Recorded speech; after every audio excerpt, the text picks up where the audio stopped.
Good evening, Samantha sir.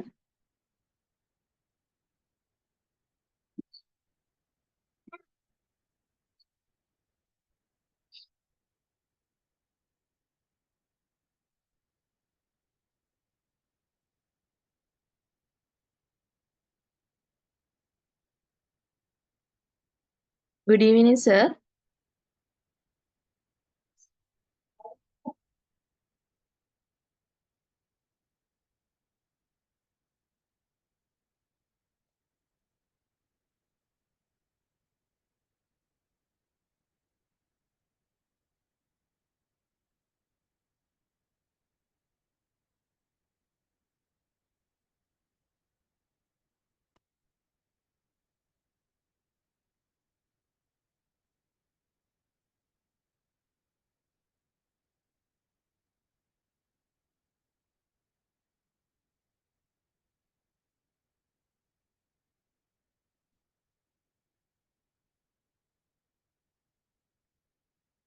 Hello, good evening, everyone. Can you hear me? Yes, Yes. we can hear you. Yeah, okay. Thank you for your response.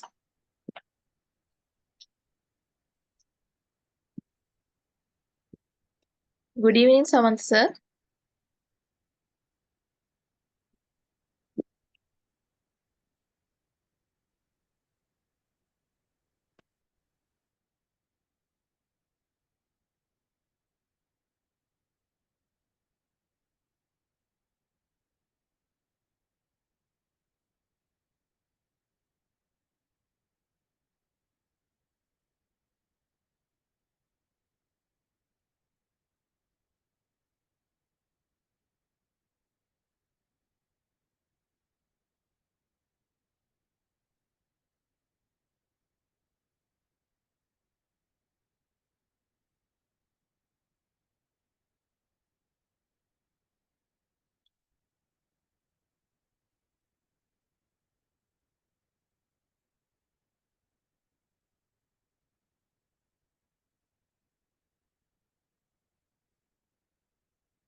Hello, good evening, Samantha sir.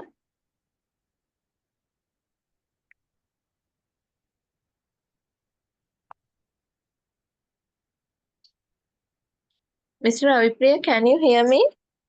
Yeah, I can hear you. Yeah, I think something went wrong. You mean to say sir has not connected and he's online, but we can't hear him or what? Yeah, it seems, If you have the number, you can give him a direct call and ask. yeah. Good evening, Samantha, sir.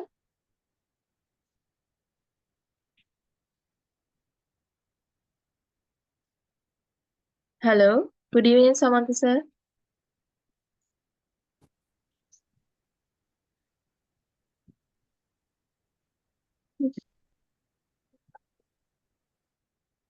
Good evening. Can you hear me?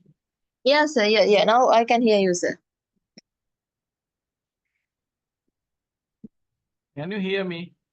Yes, sir. Yes, sir. We can hear you, sir.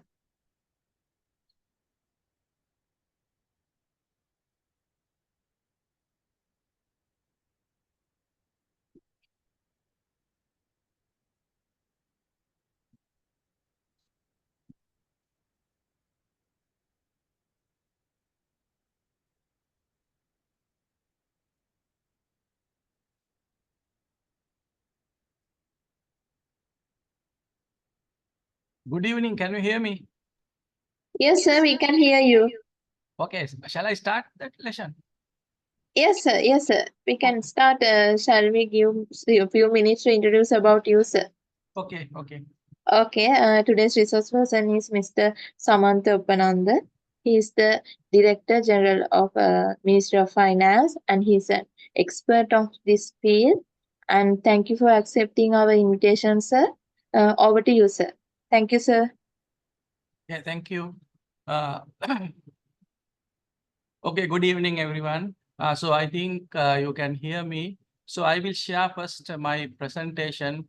So if you don't see this, or if you can't see this, you can tell me.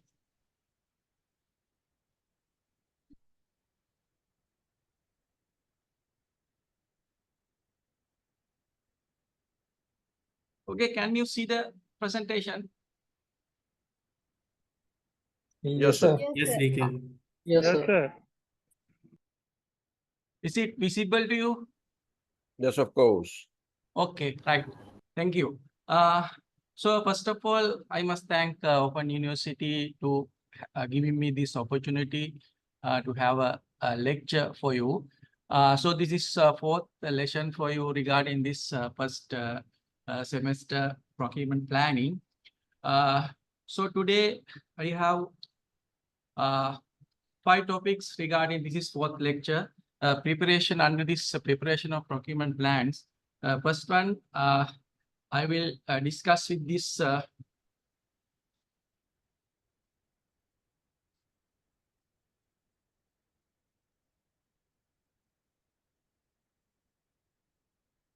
sorry.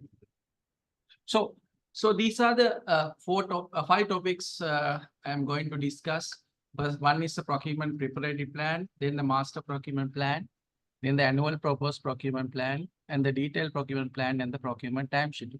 If you look at our procurement, there are some, people from the private sector as well as in the government sector. But I will discuss this topic, both private and the public sector, the related matters.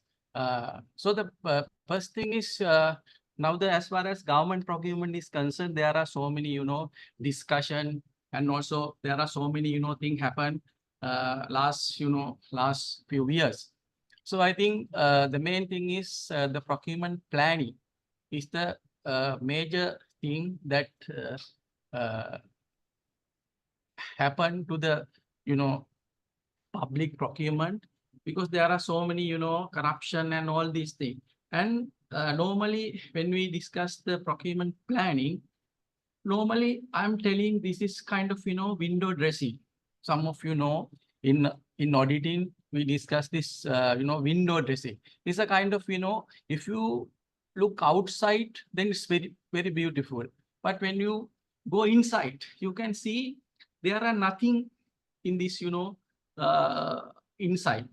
So like this, because most of the organization, because my more than 30 years in the government sector, my experience is most of the organization, they prepare their procurement plan because of this audit. And also there are other, legal requirements. But if you look at they prepare this, this plan and have a, very good, book or something, then very beautiful. If you look at the first page, it's a procurement plan, kind of, ministry and all this. But if you look at the inside, but there are nothing. Most probably, we prepare this procurement plan with the, because of this, auditing requirement, because the auditors, they come to, organization. So there are some, plans, so action plan, your procurement plan, your other plans like this, maybe budget and all these things. But because of this, most of the organization, they don't look at this procurement plan. It's a much essential thing in organization. Then because other thing is the most of the auditors, they don't, audit this procurement plan. If they audit procurement plan proper way, so there may be a, lot of maybe hundreds, the audit queries may be there. Then because of the, delaying this procurement and all these things, because of this procurement plan, the procurement plan is, we do this kind of forecasting, but this is not a rigid one. You can, you can change it according to our guideline and the manual. You can see maybe even after 3 months, 6 months, you can look at and you can change this. That is flexible thing. But most people think that when we prepare the procurement plan, this should be the way. No, right? This is flexible, not the rigid kind of, plan for this one. Then if you look at our procurement guideline, the manual, there may be, few chapters, so maybe one chapter number 4, I think. So this very, it's very little pages regarding this program. But if you look at the procurement plan, there should be a big thing, because without having very good procurement plan, we can't, complete our procurement. Because normally in governments, as far as government sector is concerned, we have normally 1 year budget, even though we prepare a medium-term budgetary framework. So we have, and we prepare our budget for maybe 3 years, but maybe we prepare our detailed plan for a particular year.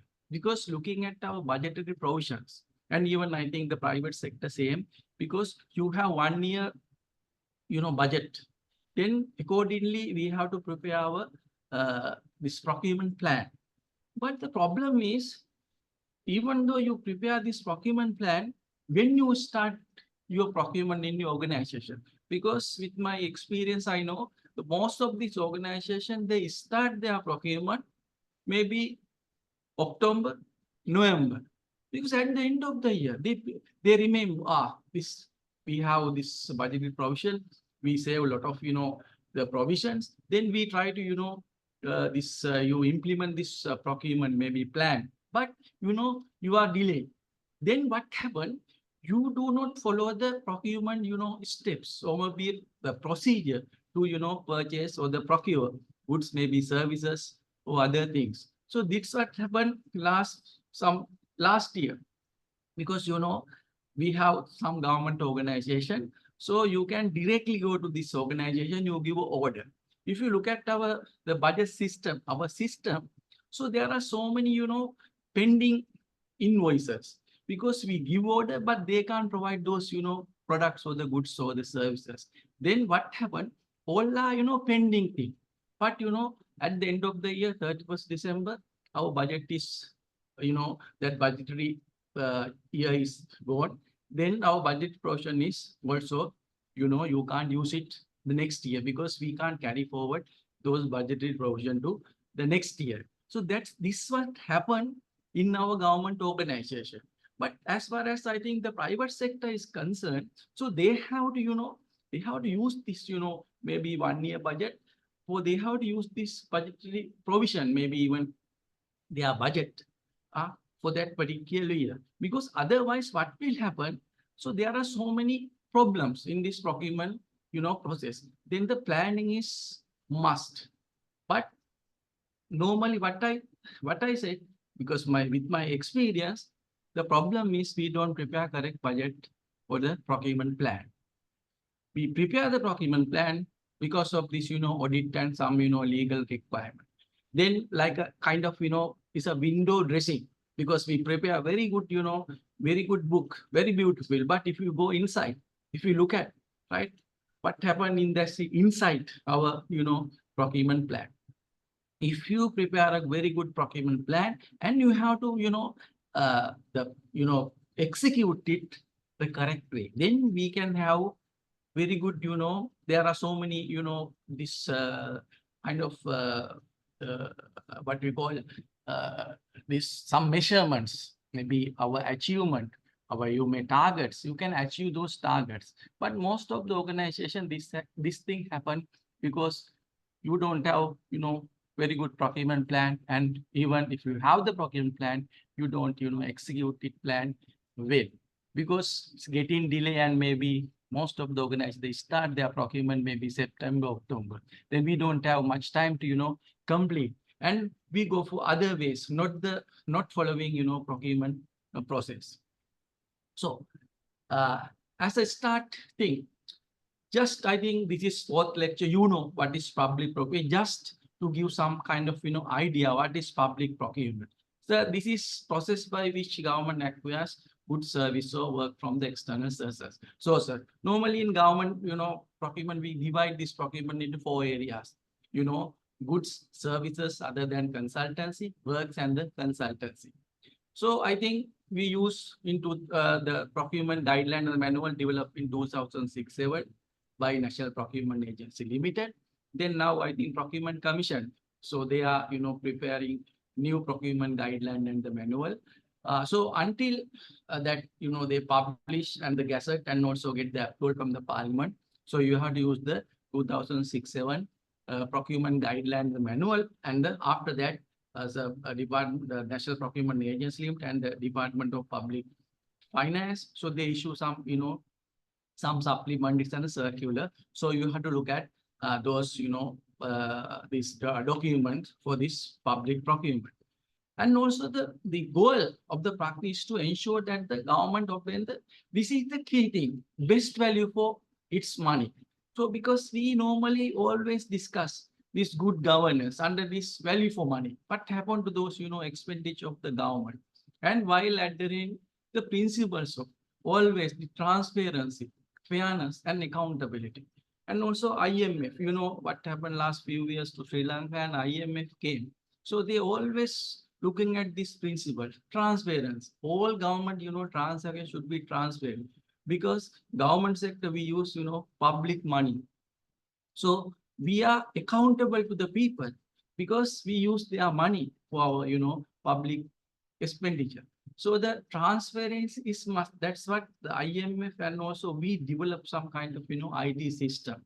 Because when you develop a kind of IT system, it's very much, transparent. If you do the manual system, right, it's not kind of, transparency, because now the present system, manual system, there are a lot of, criticism.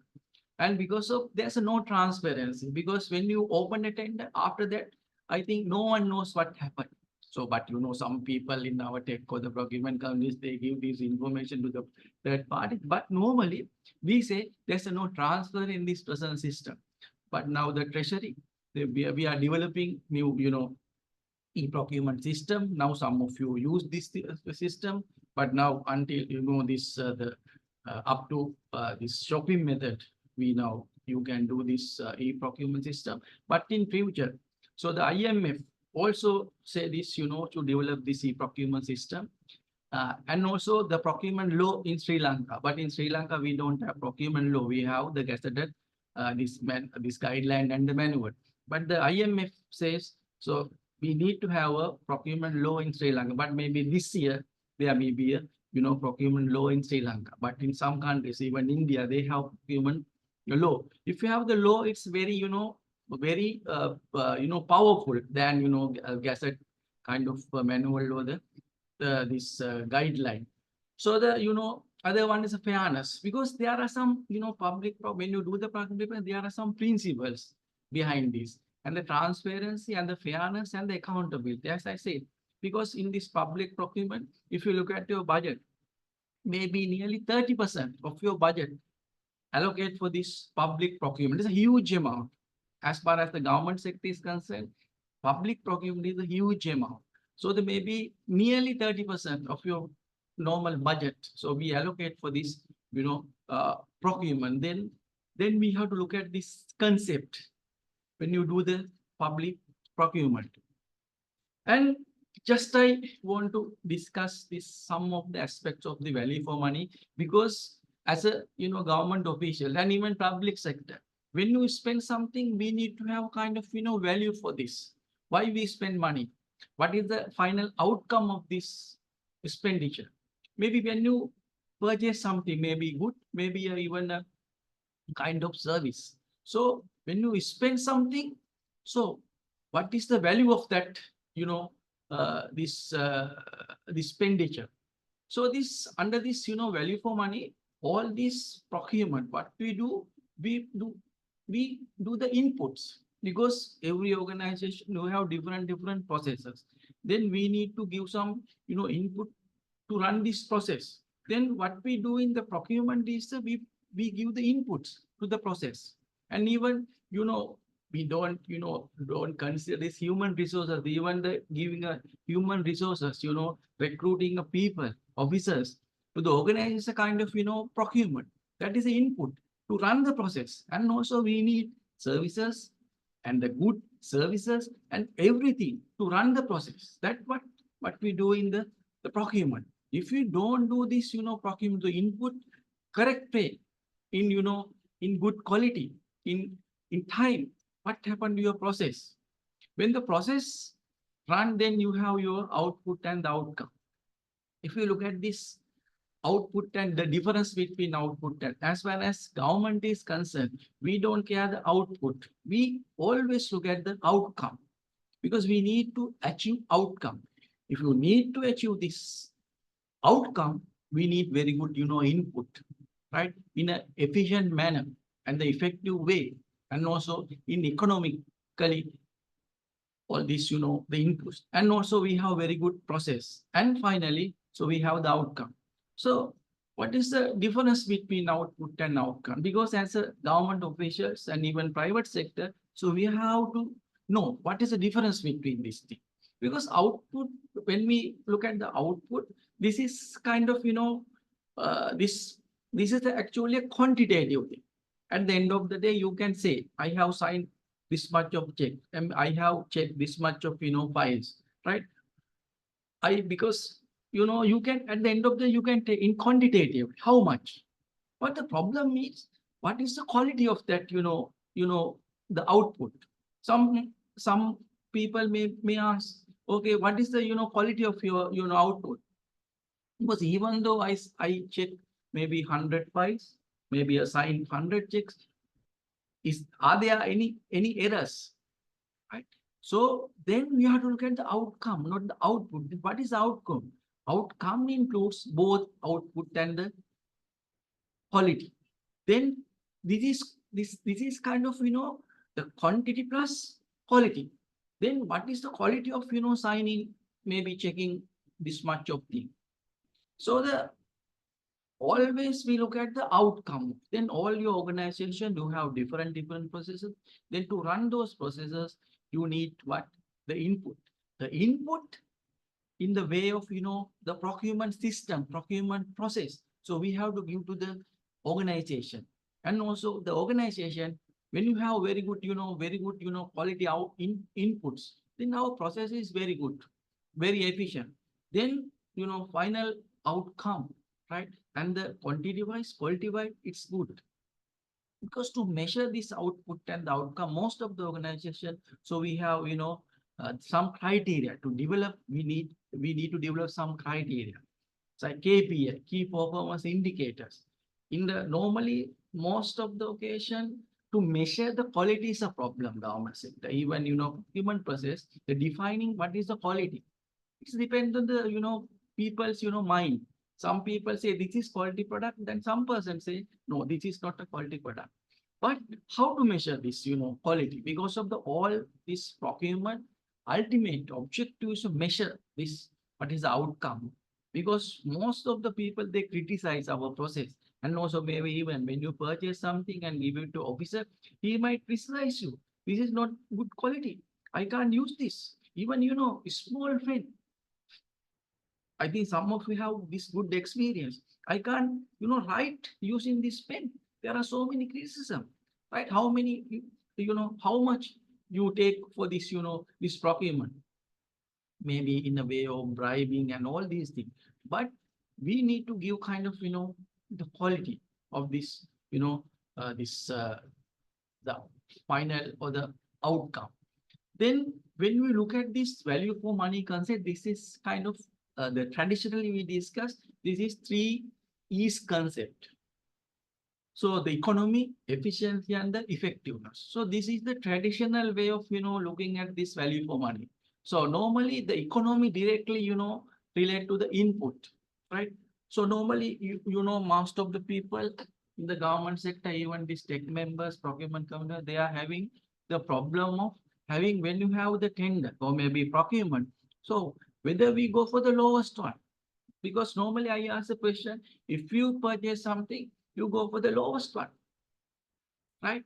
So because some of the, these officers in PC and the tech, they are very, very fear to, take, decision, the, because of the, if there's a lowest one, no, this, we should go to the lowest one. No, that is very, very wrong, because there are so many factors.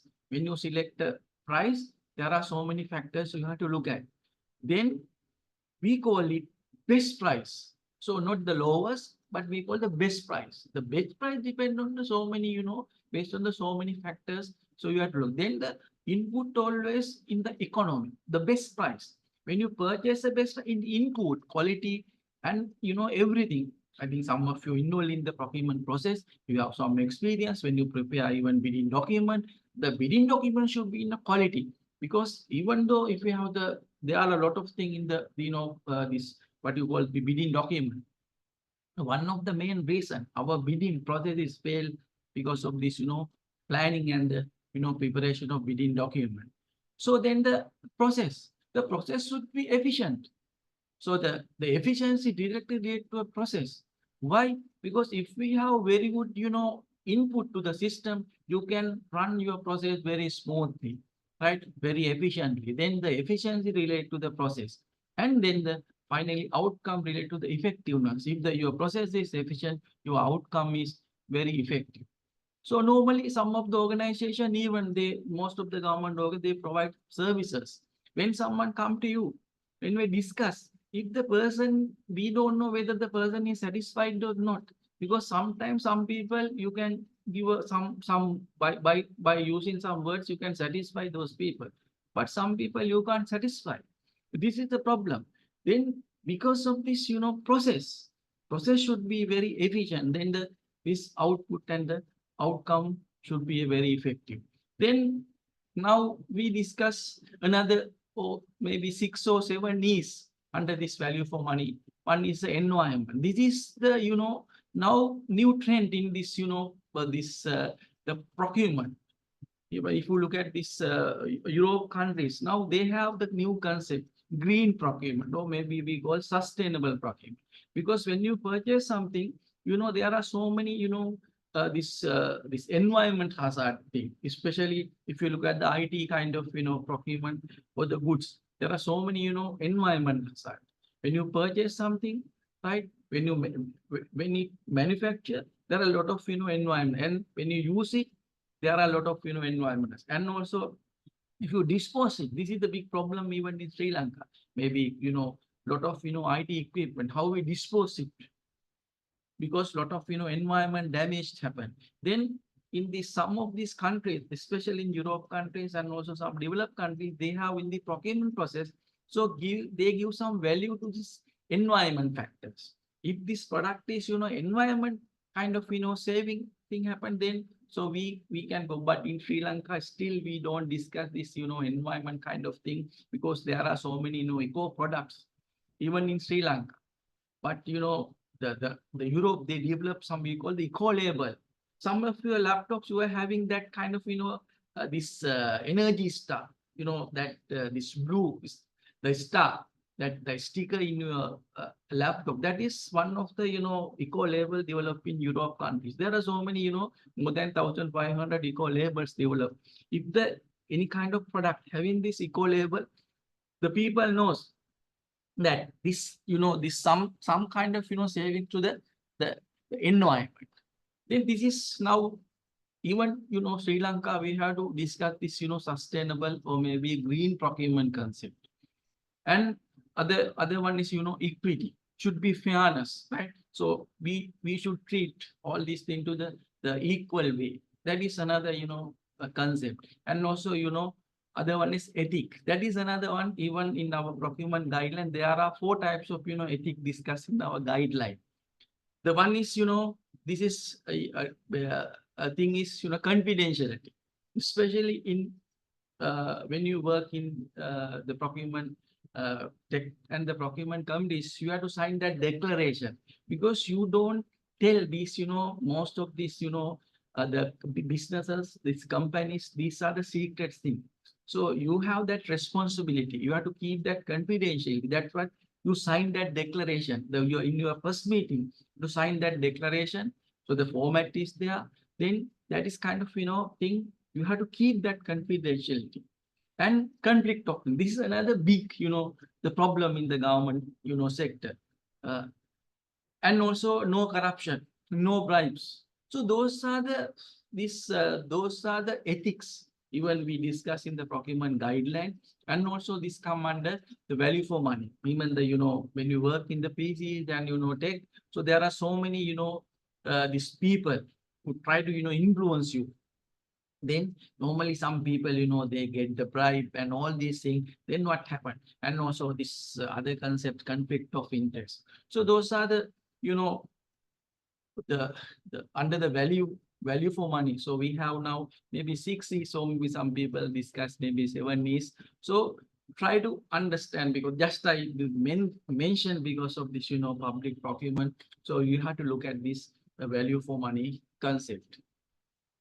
Then to achieve this, so there are so many, strategies we use in the government sector. One is the, competitive bidding. If someone asks why you use this competitive bidding, but sometimes maybe private sector, you directly go to that particular bidder or the supplier, you can directly, but the government sector, you can't do it, because we use this competitive, right? So there are, as I said, there are some, concept, right? Fairness, equity, and all these things. Then we go for the competitive bidding, right?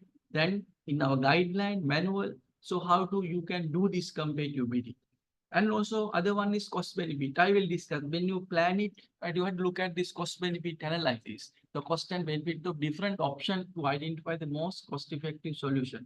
Because when you take a, when you prepare a procurement plan, you have to consider this aspect. I will discuss this thing. And the performance-based contracting, linking payment to the achievement of specific performance targets, maybe consultancy, maybe some of these works contract.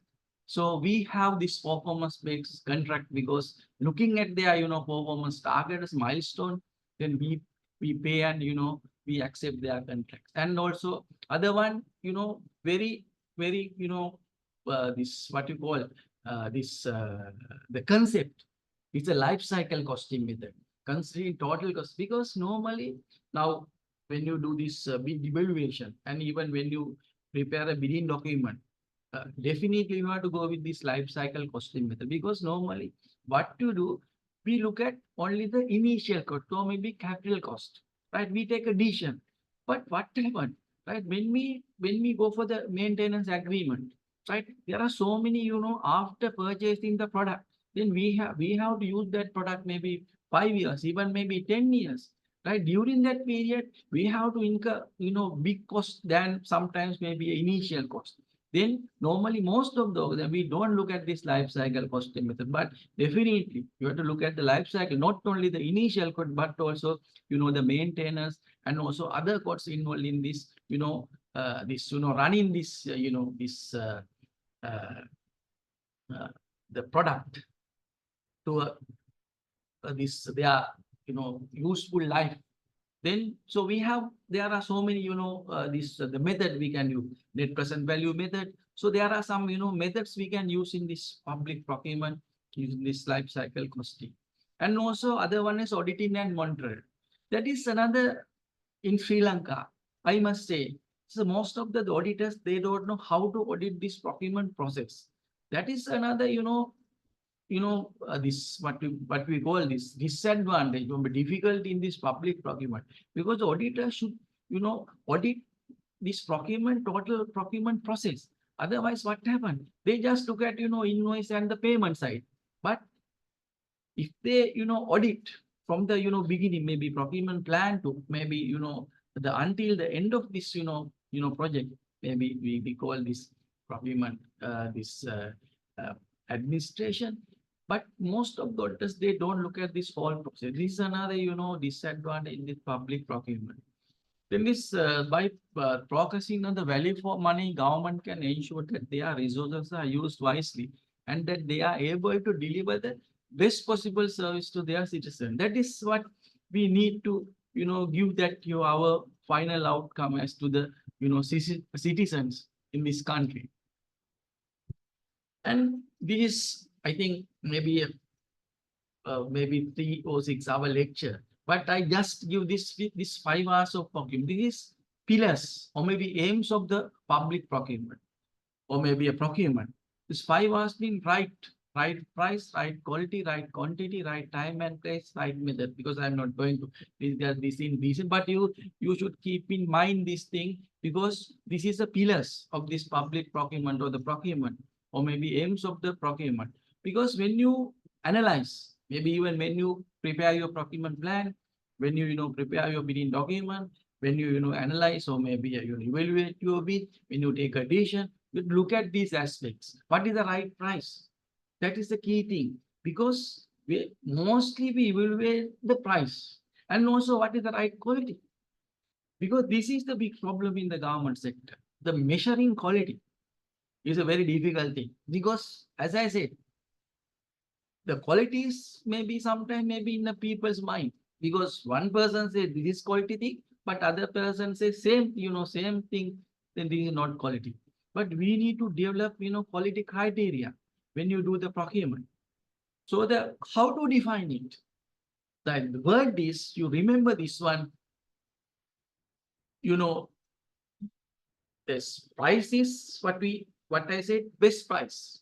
The right quality, to define the quality in the government sector, as I said, is very difficult, right? Fitness per purpose. So this is the right word when you define the quality, fitness per purpose. When you go for a product or the service, don't go highest quality, don't go lowest quality, but fitness per purpose. That is the, main, idea behind the quality. Should be the fit to the purpose. Otherwise, why you go for the highest quality? Why you go for the lowest quality? But most people, we think we should go the highest, but no, this is wrong thing, right? When you select a product, maybe even you plan it, you have to look at the what is the, purpose and the fitness of the work. I will give one, because there are so many things I can maybe practical example. One example, say you to remember this is fitness purpose. Now you are assume that you are a procurement officer, maybe in your organization. Then one officer come to you and having, the letter and approved by head of the department. He needs the laptop. Say the laptop, we just said laptop, because then you might ask, so what kind of, this maybe if you ask him, maybe what is the RAM and maybe the maybe hard disk, what is the, and also, operating system. Yeah, he doesn't know, but then he just want, the laptop. But someone come to you, say this example, you can ask, what is the purpose of having this laptop? He say, I am the newly, appointed, maybe the recruit, maybe program. I need this laptop for the programming. And maybe sometimes I'm a newly appointed or maybe a recruited graphic design. I need this for the graphic design. Then you exactly know what is the purpose of, giving this maybe procurement, this, the laptop. Then think that the next person, he also comes and asks, he also wants a, laptop. Now you ask, what is the purpose? Now I am the secretary to the head of the department, maybe the secretary, I need this laptop for the, the typing letters and, searching internet or something. Then you see these two people, they just ask laptop, right? That is a, common way of defining, thing. But if you look at their purpose, different purpose. One person is a, graphic design or maybe a program. The other person may be just a secretary. He or she needs this thing to, typing letters or maybe a searching in. But most of the organization, what we do, we purchase same kind of, we prepare same specification for both people.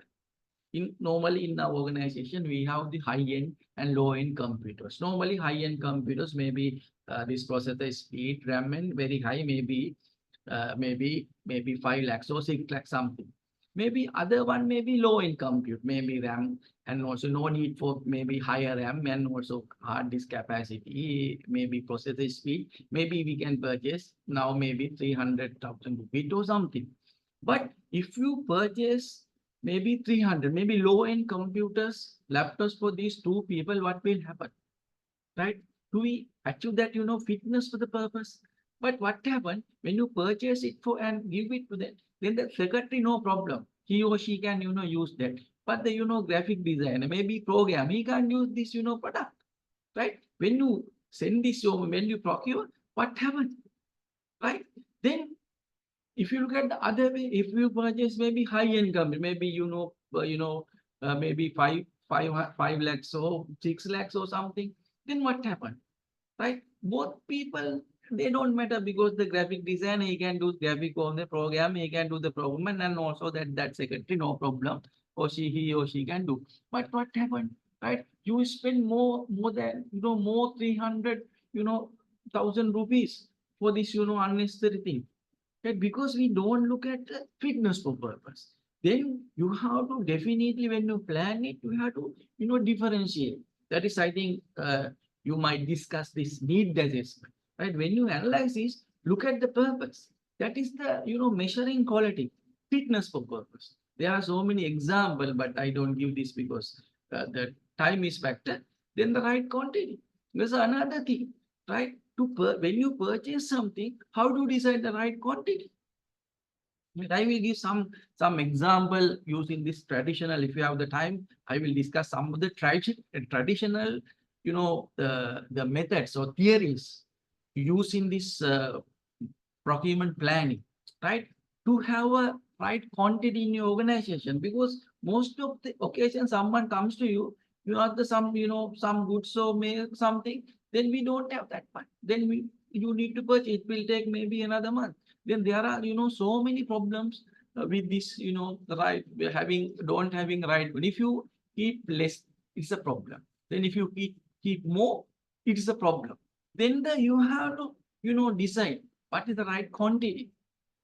Because there are so many costs behind this keeping quantity, maybe less quantity or the high quantity. So I will discuss some of these traditional or theories to how to decide the right quantity. Then other one is right time, and this is another important thing, because in the procurement planning, right time, because if we don't plan it correctly, you can't purchase or the procure this goods or services at right time, and also the place, and you have to supply this product or the service to the right place. Then the other one is the right method. This is another big problem in the government sector. Select the right method. That is procurement. There are, maybe 11, 13 kind of, procurement method in our guideline. But selecting a procurement method is a problem most of the time, because with my experience, I know, right? Sometimes maybe you should, go for the maybe shopping method, but people maybe go for the national procurement company. Maybe sometimes maybe you should go to the national computer bidding, but you select shopping method. Right? There are so many disadvantages. Then when you plan, you have to select right method, right procurement method. And so we come to this procurement planning subject. But I just give some, I think maybe this other lectures you might discuss with the definition just for your knowledge. The procurement is the process of deciding what to buy. There are three: buy, when, and from what source. So this is what we discussed the earlier slides. What to buy, when. the time and place, and from what source, what is the method or maybe source. During the procurement planning process, the procurement method is assigned and the expectation for fulfillment of procurement requirement determined. Then the procurement when, how, what, and how much. So that's what we write, right quantity, right price, right time and place, right method. So those are the kind of thing. So you have to remember when you plan a procurement. Then this is some, small definition in this procurement plan, the product and service that you will obtain from external suppliers. The process used to by companies or institution to plan purchasing activity for a specific period of time. This, this word is specific period of time because we forecast this. Then normally, I will discuss in our procurement guideline, there are 3 procurement plan. One is maybe you have to plan it for the 3 years. Another one is 1 year. Another one is every procurement you have to plan it. So especially a specific period of time. The companies need to plan purchasing activity for a specific period of time. In Sri Lanka, so we have 3 types of procurement plan, 3 time dimension. So I will discuss. And the importance of procurement planning. The procurement is help the deciding what to buy, when and from what sources. And realistic expectation. This is the thing because some of these organizations, they don't have the realistic expectation. Because if you have the provision, if you have the money, you purchase lot. Then what happened? Right? There are so many, things happen in this when you go with this unrealistic thing. Then now when you plan it, you exactly know, because I think you might discuss this need assessment. At that point, right? Realistic expectation, because some people ask a lot of things, but you have to decide, right? Which one, how much you give, right? Because that is a decision making. When you plan it, you have to look at realistic expectation and also bring stakeholder together to discuss requirement. Because normally, I think some of you involved in this process, if you are a big organization and you have different, sub officers, maybe different divisions, then you need to, obtain all this, requirement and also analyze it, right? Then all this we call maybe internal stakeholder, maybe this out of your organization. But you have to look at, right? Their requirement. Then create procurement strategy, because when you plan it, that is your strategy. Maybe 1 year, maybe even 3 years. Then estimate the time requirement for the procurement process, because there are some, procurement very, very urgent. Then how you plan it? When there are some procurement, it will take maybe more than 1 year to procure. Maybe as far as, construction works, consider it will take time. And also, if you look at the procurement methods, maybe if you go the international program video bidding, it will take time. If you go for the shopping method, maybe very limited time where you can procure it, but it depends. Then you need to definitely the time requirement for the procurement process. That is one of the key thing, main thing in this procurement planning. And assess technical expertise. Sometimes we need to obtain some expertise needs to determine, right? When you prepare a plan, because you can't just, take a decision on this. Then you need to have a kind of, when you prepare procurement, you need sometime maybe consultancy, right? To prepare that thing, right? Then the technical expertise need. And evaluate the feasibility of combining or dividing procurement requirement and the feasibility. And maybe sometimes, maybe I will give some example, then maybe, packaging or maybe combining, or how we, maybe there are some procurement, it involves maybe services, maybe products, and also even consultancy. That mix of it, how you, plan it, right? This is a kind of, difficult thing, but, maybe taking a decision is a kind of, so you have to evaluate it, maybe, cost benefit analysis kind of thing. Then you have to evaluate it, how to, this evaluate, and also cost benefit kind of, evaluation. And there are so many things. The risk identity and the mitigation. Then this is the thing, because I always, when I do this, procurement, these lectures, really concern these risk factors, because in our procurement guideline manual, we don't have any kind of, chapter or something, this risk, mitigation, because normally you can't avoid the risk. The thing is, our study should be to, mitigate the risk or the reduce the risk. But when you correctly plan your procurement, so you can identify the risk and also the mitigate the risk, because there are some, some strategies involved in the procurement process, but it don't say this is the risk kind of thing. Now, if you involved in the procurement process, sometimes maybe for someone should know, maybe why we obtain a, bid bond, right? Maybe a performance bond, right? So if I ask sometime maybe I put some question, right? To mitigate the risk, right? What are the strategies in our procurement guideline or the manual? The one thing is, this having this the bonds, maybe bid bond, performance bond, right? So to mitigate the risk, why we obtain the bid bond, right? When the suppliers or when they submit their bidding document, they have to submit the bid bond. So we give the value, this is the value, and from this organization, they have to, maybe banks, insurance corporation, so they have to obtain this bid bond. And also when you award the, procurement, we obtain a performance bond. That is the kind of, strategies involved in the procurement guideline and the manual to mitigate the risk. But the problem is whether we, evaluate the risk when you plan it, when you prepare a procurement this document, when you evaluate it, because some countries, so they include some, value to this risk thing. But in our guideline and the manual, I think better if we have the separate chapter for risk identification and how to mitigate the risk in the procurement process. Because when you plan correctly, you need to have a, correctly identify what are the risks involved in this procurement. Because in different, procurement, so we have different risks. If we go to international competitivity, the risk is more. If the, procurement is, have the more time period, is a, risk involved. And this works, some of this works. If the worst contract is more than 3 months, right? We include something, maybe 10% contingencies. Why? Because of the risk. Then these are the, if I ask kind of question from you, these are some of the strategies using include in our procurement guideline.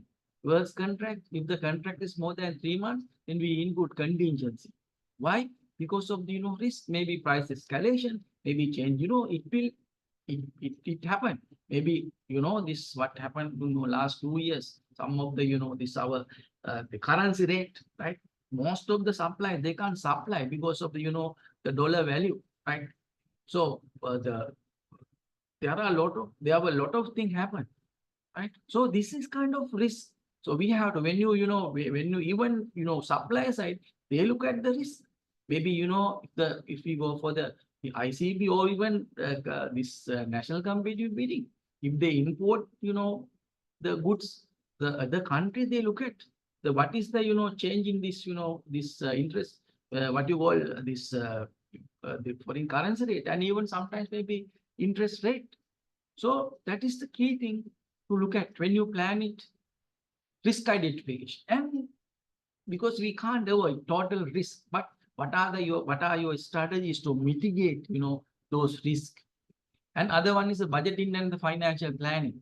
Provides framework for the budgeting and financial planning, outline expected cost. Because now, if you, award the contract, then when they provide the service or the goods, then you have to, you have to have a, cash plan, right? You have to forecast it, right? We have to, pay the people. If you don't pay, there's a, penalty, right? So you have to plan it with your, procurement plan.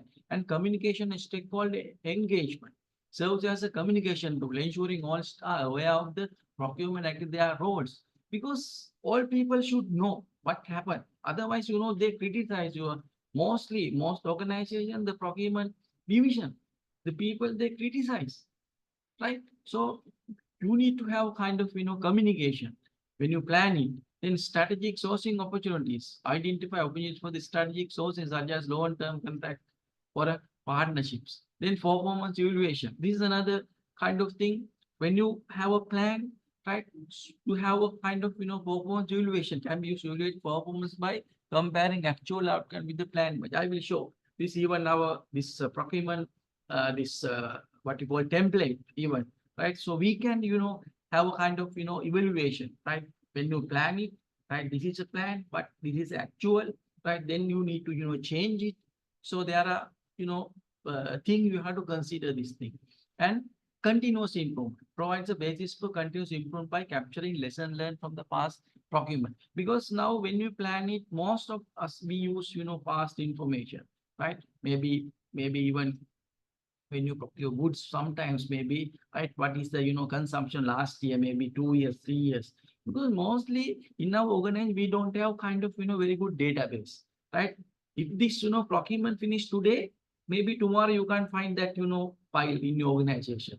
You have put somewhere. But, according to our procurement guide, you have to keep that maybe even 5 years, but, Right to Information Act, there are some, the document you have to need maybe 10 years, sometimes maybe more than 10 years. But the, this one of the, disadvantage in this, what you call this manual system is this, right? Because we don't have good database, because all are in these files.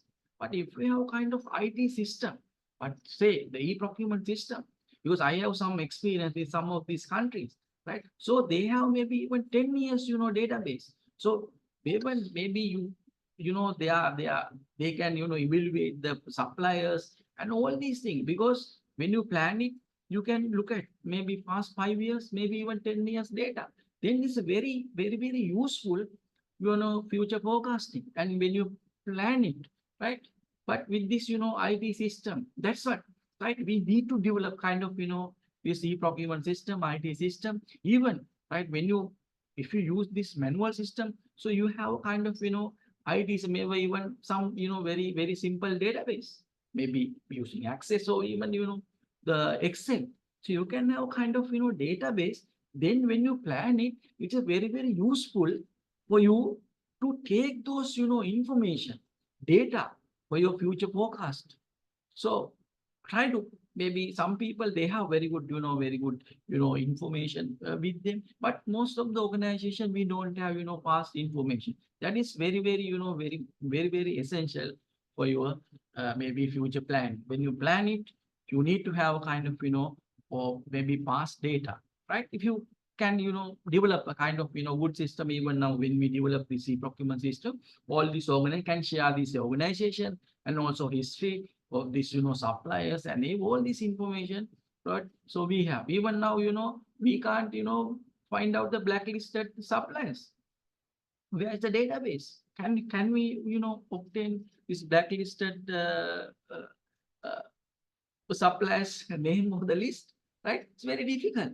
But that is kind of, information. If you have very good, if you have the very good database, then you can have that. Even when you plan it, you know exactly that these are the area, because it's, directly related to the risk identification. Right. So there are so many things. I just used the boost the stability of the supply, because it helps ensure the consistent and reliable flow of material and service needed for the operation. Because say input, process, and outcome. So that we need to give some organization, you have the continuous process. Then, the boost the stability of the supply. Now the election commission, now when the election comes, then how many, how much the inputs they need, because the process is, should be there, because the government, and also that is legal thing, and also the planning. Then how they, procure some of your organization, you have this kind of legal kind of thing. Then you have to provide those, maybe services, maybe even product on time. Then reduce the need for logistic space. This is another thing. I will discuss some of the traditional thing, because when you keep maybe stocks in your stores, right, there may be a, cost, right? So how do you keep, this, what you call this, this kind of, essential, product in your, this organization. If you look at this, supermarkets, so how they manage this, stores, maybe there are perishable, product, and also there are other kind of, this, because exactly we know the expiry date and everything, how they manage it. Even in the public program, we don't care, because how many, items, if you look at the health sector, right, the drugs and all these things, at the end of the, year, maybe even, when you do this, maybe even bottom survey, so how many, products or maybe the, items, right? We dispose it, right? We destroy it. Because now we need to kind of, this, what you call this material planning in your organization. When you purchase and keep it, what will happen? There are so many things happen. And optimize handling and transportation cost. And also same thing, right? So I think opportunities to streamline logistic process, reduce. I think this master, this another thing is, I think these are, in detail, you will discuss this, the logistic arrangement and all these things, because it's all, involved with the procurement plan. Right. Now we come to, when you plan it, right? I just divide into this. I'm not taking this, this consultancy, but when you plan, when you prepare a procurement plan, goods. Now, goods is, physical thing, right? Then, now when you plan it, because you have to consider, I think you discuss this need assessment. When you receive all these requirements, you have to analyze it. You have to plan it, maybe one by one, right? Then, as far as goods are concerned, then first thing I discuss availability. Then, if you have this product requirements, you have to look at all these products, whether these products are available. Where? In the local market, or maybe if you don't have that product in the local market, then you have to go to the foreign market. Then what is your strategy, right? Then there are some products not in the local market. Then you have to plan is, okay, we have to go to the another country. Then what is your procurement method? Then you looking at the availability of the product, then your procurement method should be international competitive bidding. Then you exactly know time period. It will take, maybe you have to go the 42 days, right? For their, for this bidding document and all these things, and evaluation and all these things, and also risk is more.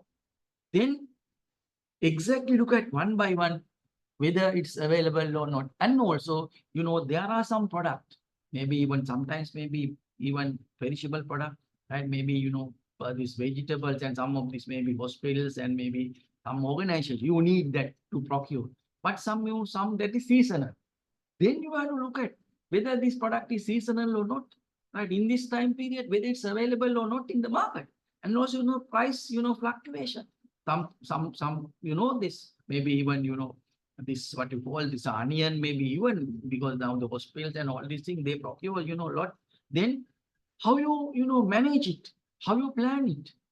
And also because you have, your main restriction is your budget, because it's passed by the parliament. But I don't know, maybe even, private sector organization, when the director board or maybe, top level, they pass that one, then then this procurement people and the financial, they have to manage it. Then you look at the product one by one, then whether this available in the local market or whether this product is, this seasonal. And what is thing happen? Then this in this period, so what is the, this alternative? Sometimes maybe, I think some, if you involve in this, maybe some, vegetable, food, something, some, some, maybe in this, year, not available in the market, maybe, is season. Then what is an alternative of this?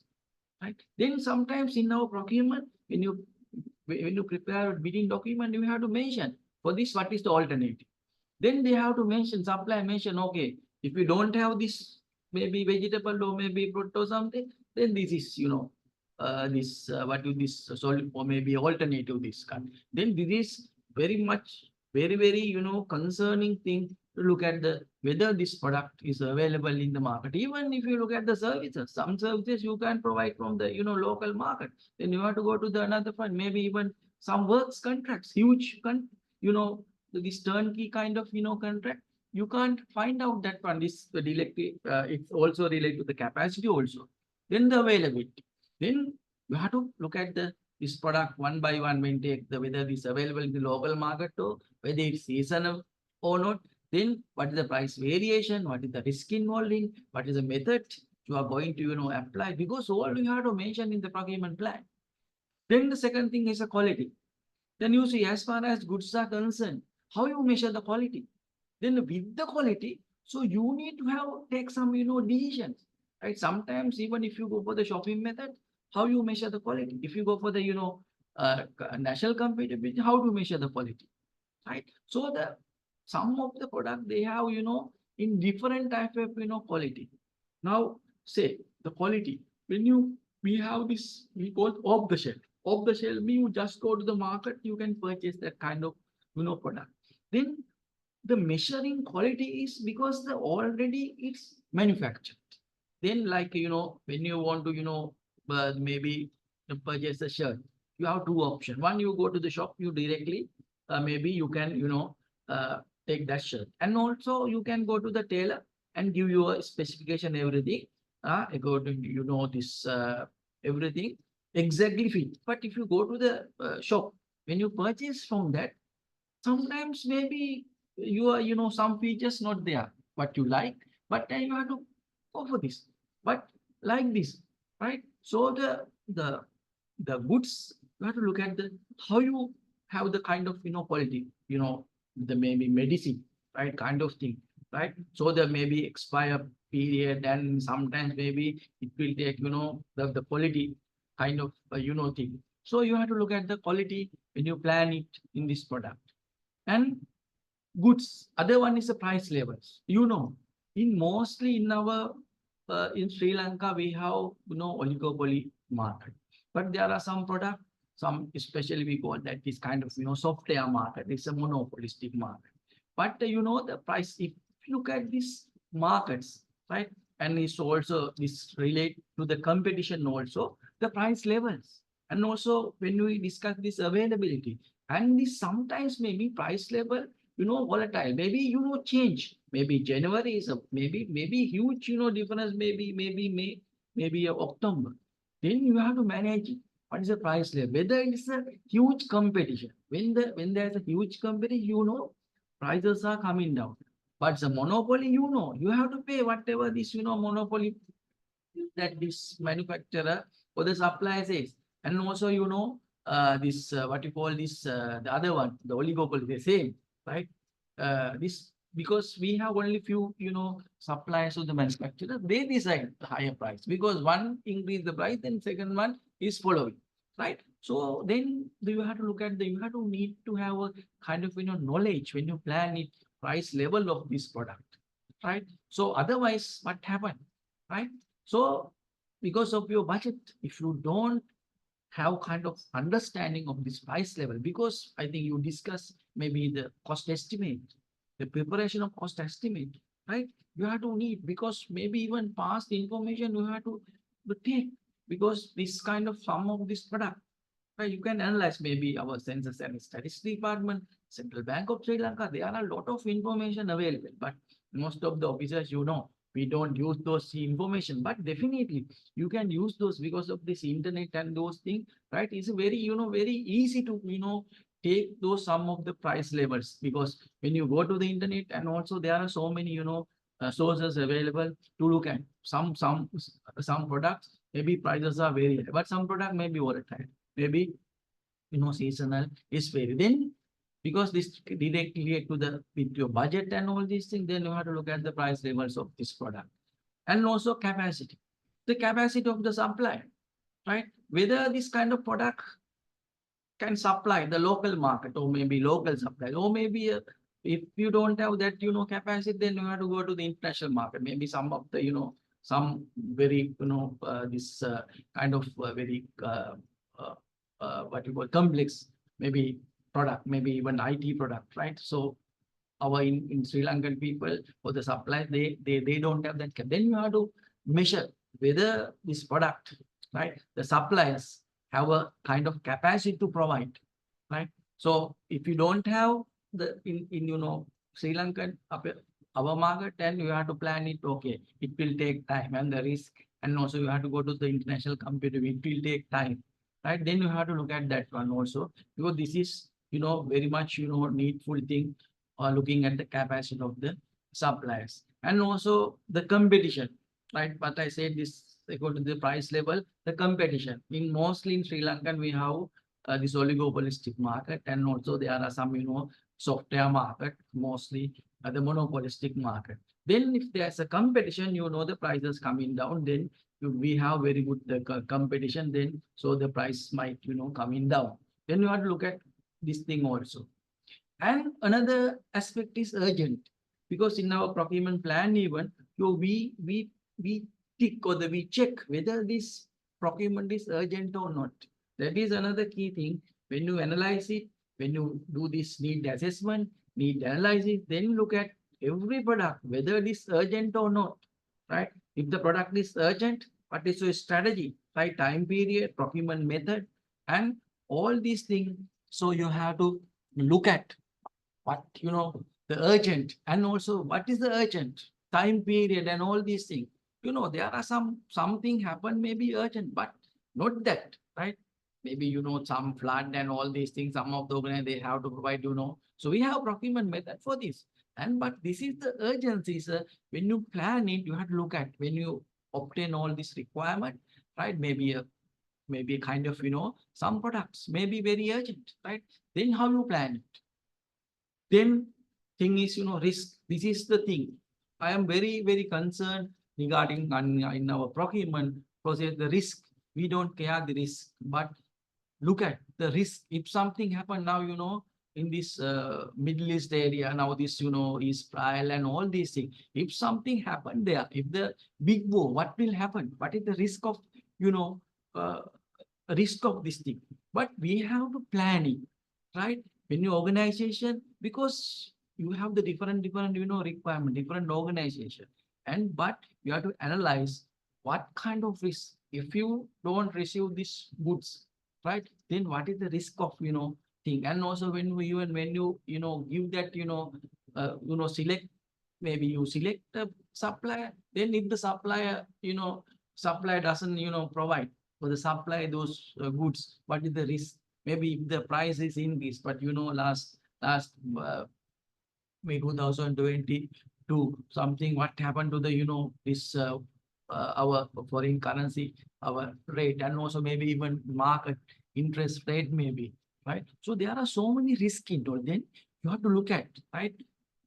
Because there are different areas of the risk. Then you have to look at the risk also, because you keep some space for these risk factors.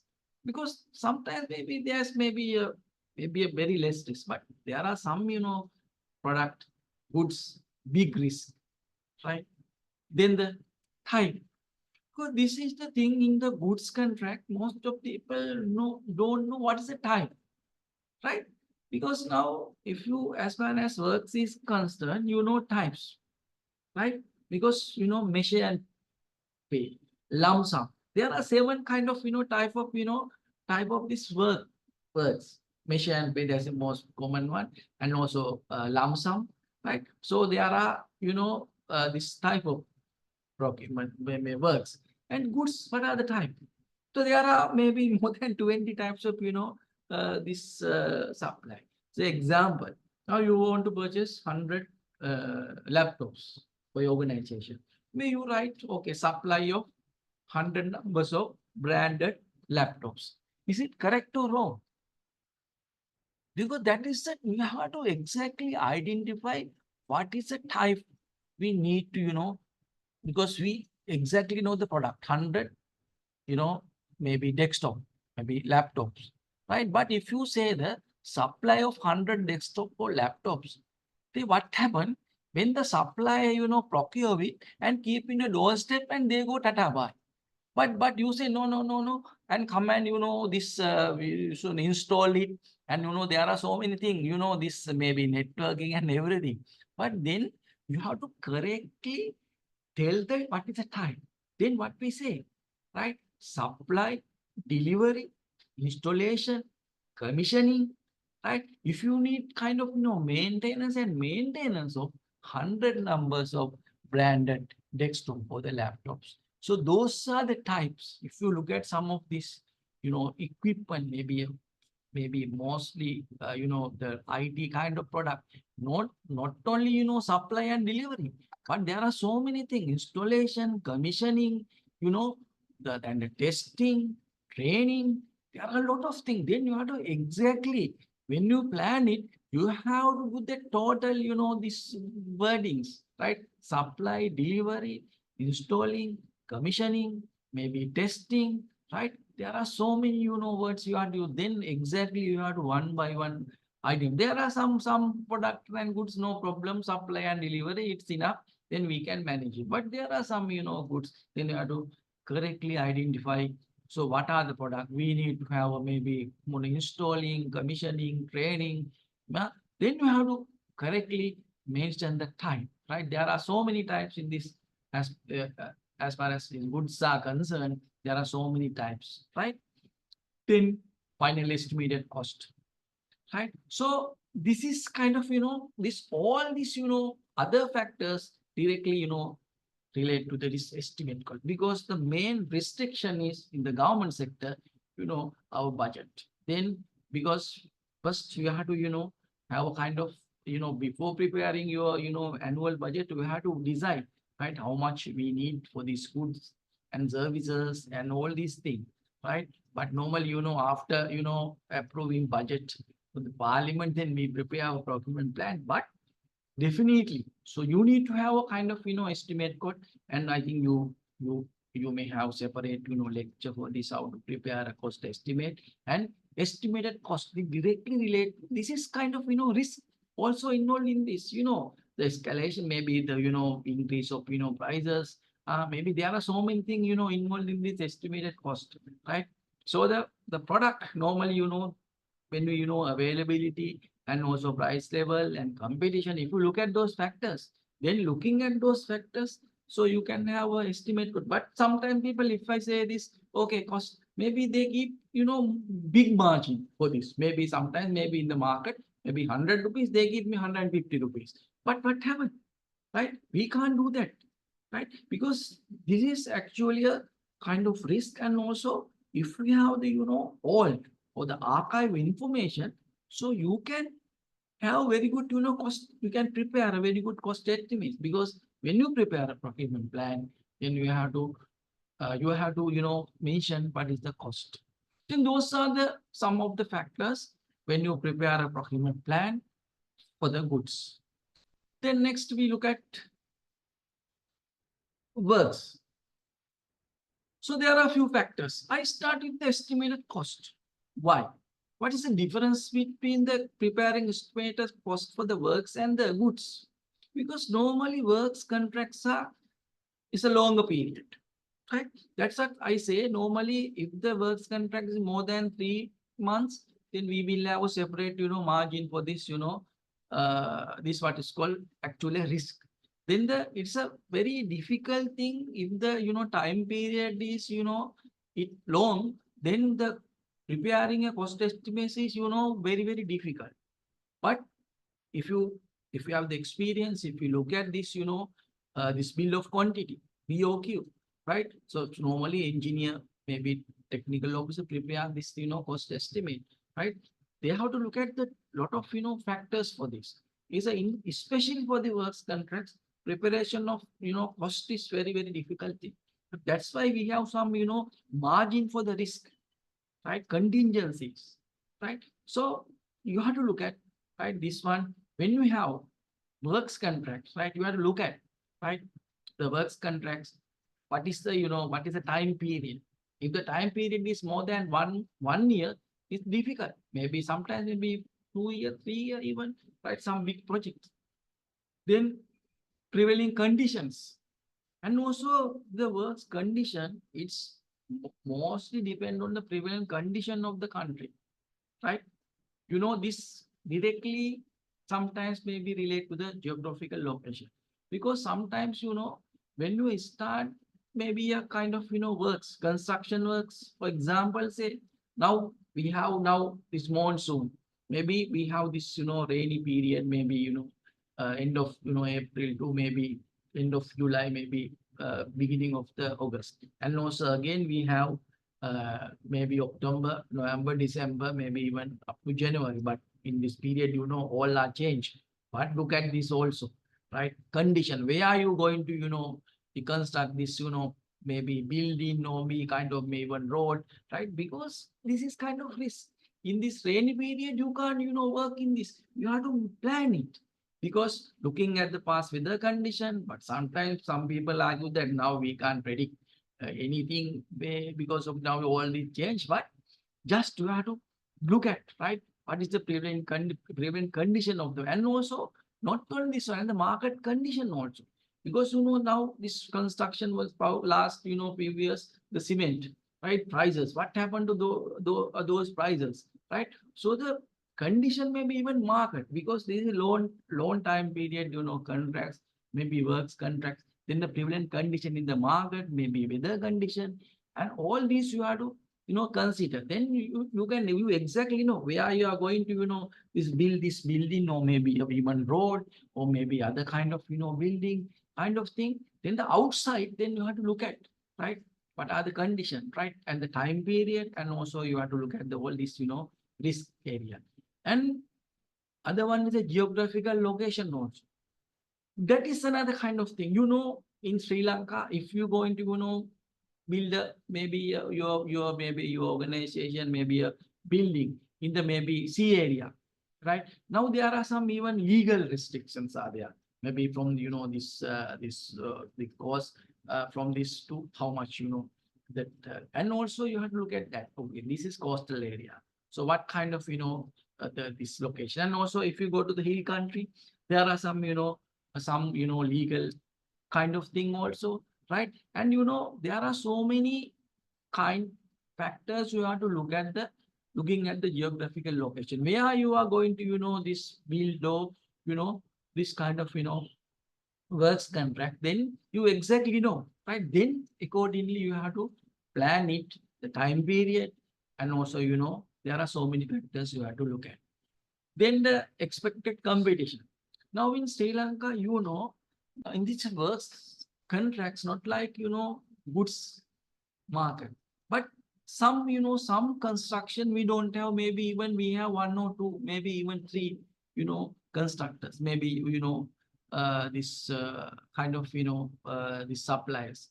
Then you have to looking at complexity of your works, right? Whether we have competition or not, right? Whether so the local competitors can do this, or maybe you have to go for the other countries, maybe international competitor, maybe sometimes maybe this kind of complex, maybe joint ventures kind of thing. Then you have to look expected competition, but you are going to build maybe 30-store building. Then do we have this kind of expect the competition in Sri Lanka, but maybe only one or two in Sri Lanka. But now there are some maybe the engineers there, that may practical kind of thing. Then you have to look at this expected competition, whether in the Sri Lankan market, or maybe outside, right? And also the other one is the same, the capacity of the contractors, right? So this kind of because sometimes maybe even when you have a construct a building, right, different capacity should be there, because right, maybe even maybe lift, maybe wiring, and all these things, right? And also for this works, right, the CEDA, they issue within document and all this, they have to register, this, there is a the registration process, looking at their everything. Then so you have to look at this also, their requirement, CEDA requirement, and all these things to measure the capacity. Then you have to in your bidding document, and even when you prepare a plan, you have to exactly say in under what category, right? So these bidders should be there. Then you have to look at, because looking at this CEDA registration, you can see, and even this competition, how many suppliers registered under this the category or the capacity. Then you have the information. Then most people, they don't use those information. Please use this information, because in their website, so you can obtain on this information under this category, how many this suppliers or the organization register under this, right? So there are all these things, you can obtain those information.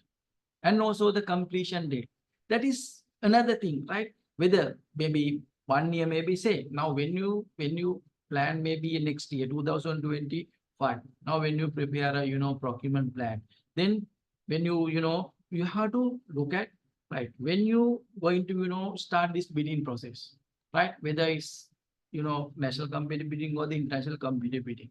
And when you're going to, award this contract, then from that onward, say the 2 years, then maybe next year this much, maybe next year, maybe it's 2026, maybe even it will goes to maybe 2026. Then completion, date.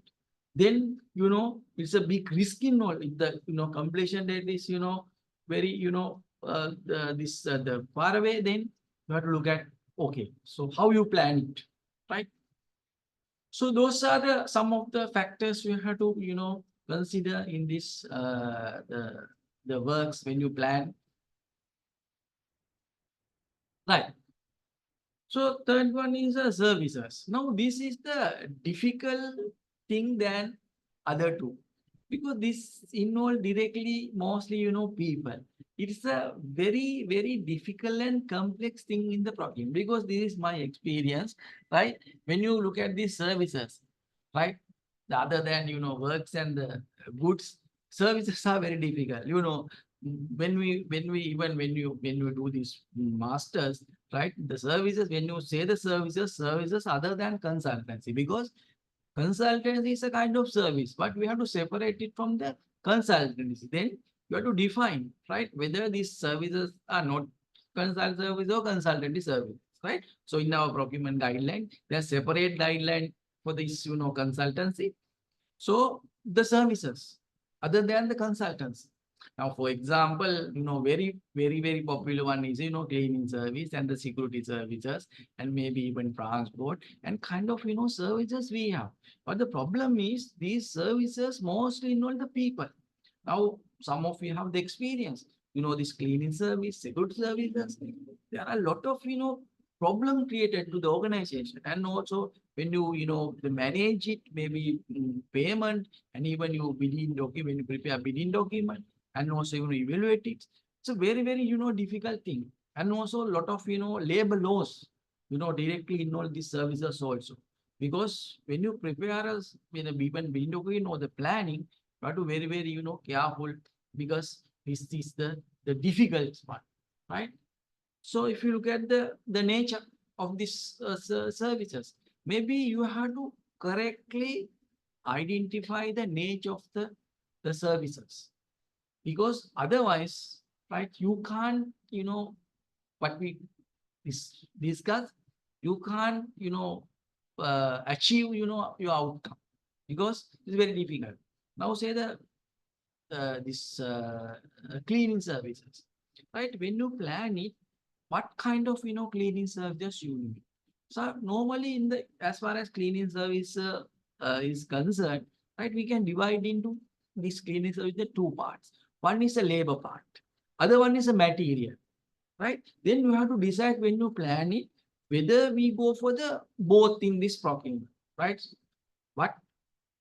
Labor plus material, or maybe you only obtain the labor and you will provide other the material, maybe it and all these things, whether you provide or not. Then you have to decide when you plan it, right? Because the cost and everything this involved. Then if you decide, okay, in our planning, okay, we will only be obtain the labor, then the material, then again we have to separate procurement for this supply and material.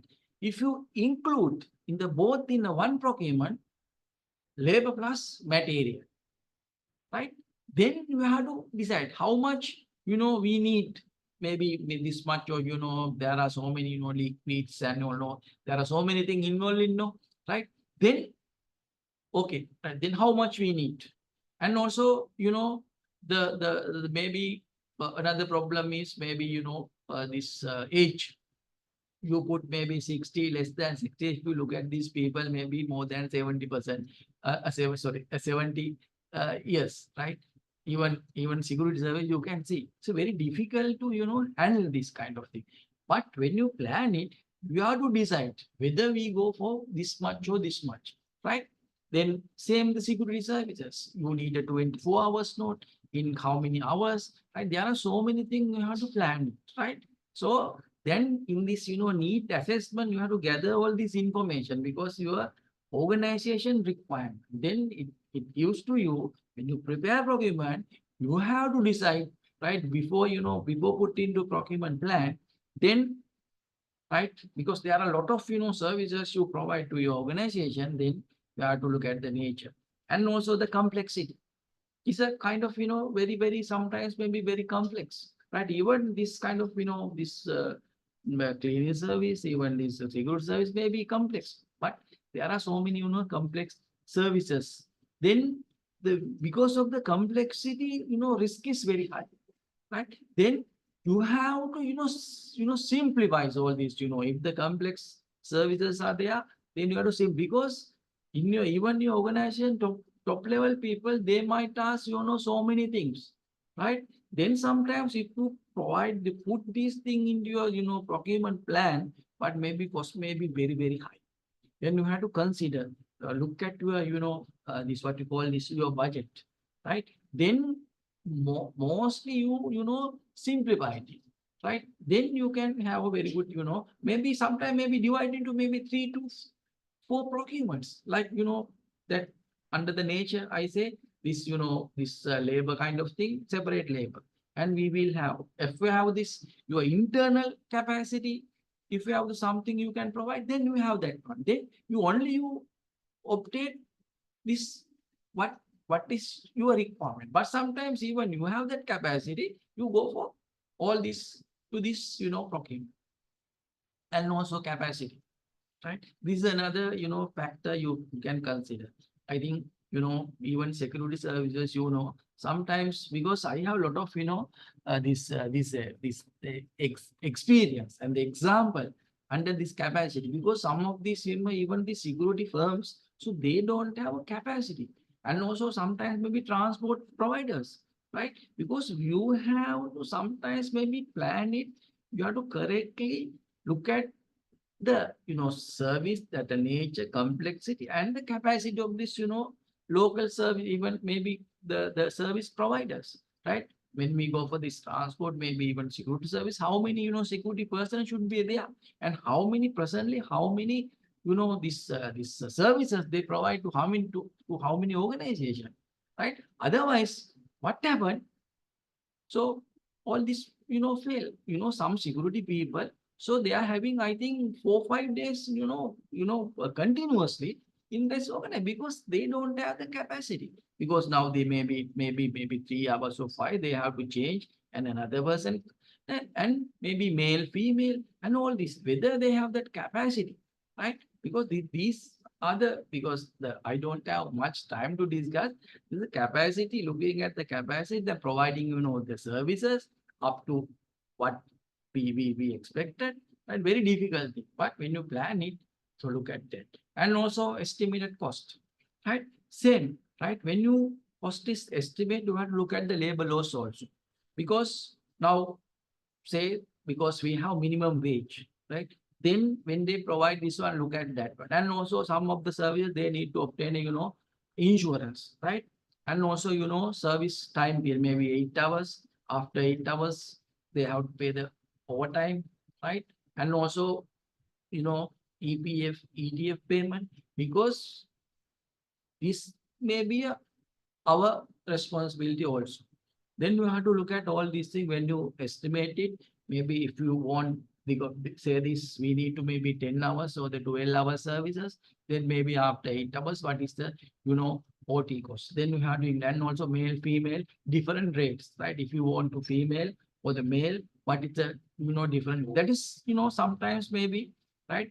Sometimes maybe difficulty, but when you do the need assessment, maybe security services, how many male, how many female, security service people we need, and what is the, different, cost, and also maybe the cleaning service, maybe male, female, different, different the price we have to pay, and also OT, right? So there are, so many things you have to consider, because that is kind of, some complex, right?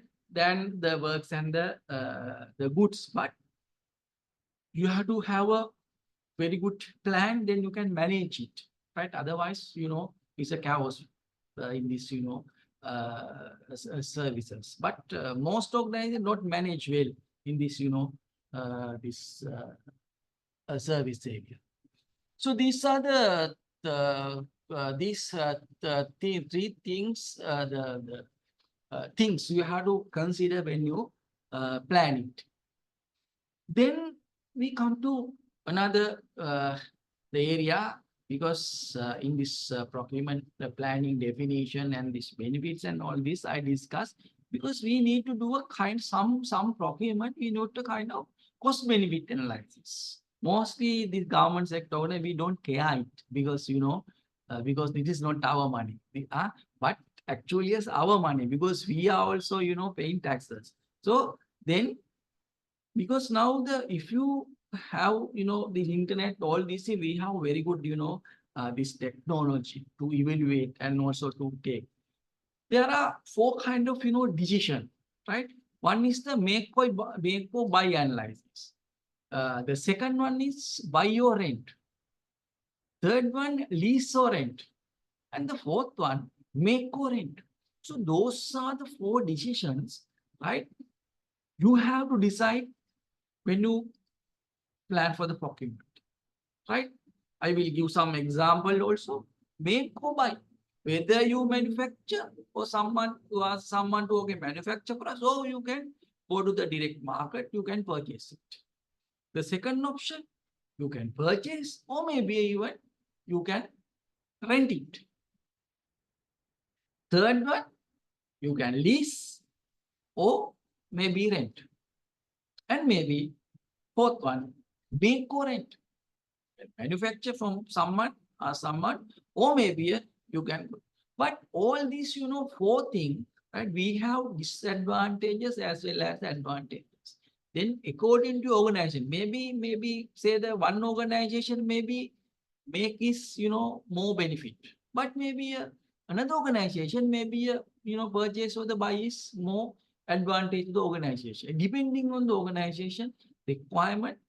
What we discuss in other analysis, then you have to decide to do a very good analysis, because some people say we don't have much time to do this kind of thing. But right, because there are so many sometimes maybe even tools and in the internet, and you can do it's very easy, because to obtain the prices, and also we need if you have the very good database, the whole data and all these things, this thing is very actually kind of very interesting thing. Even if you know that this what you call the Excel, you can in Excel you can do this, right? So there are so many tools in the Excel also, right? Do this kind of analysis. I will give some example, and also other than this, expert judgment. But sometimes when you plan it, some procurement, so you can't take some decision. That's what we need, expert judgment. Right? Maybe, consult, we go for the consult. Sometimes maybe before some procurement, maybe even works or the goods or even service contract, before that, we have to have another, procurement expert judgment. We have to obtain some expert judgment to plan it, right? Then maybe, consultancy, maybe even if you have kind of, expert, so you need to have kind of, their decisions, right? To make a plan, or maybe a plan for the procurement. Then we go for this. If you don't have any option, then say this is very complex kind of thing, we can't analyze it, and also then you go for the expert judgment. Then I told this type of contract, right? Then this is another kind of tool, or the technique type of contract, right? Whether if you have the maybe computers, maybe desktop, right? If we have the inside technical people, then you supply and delivery.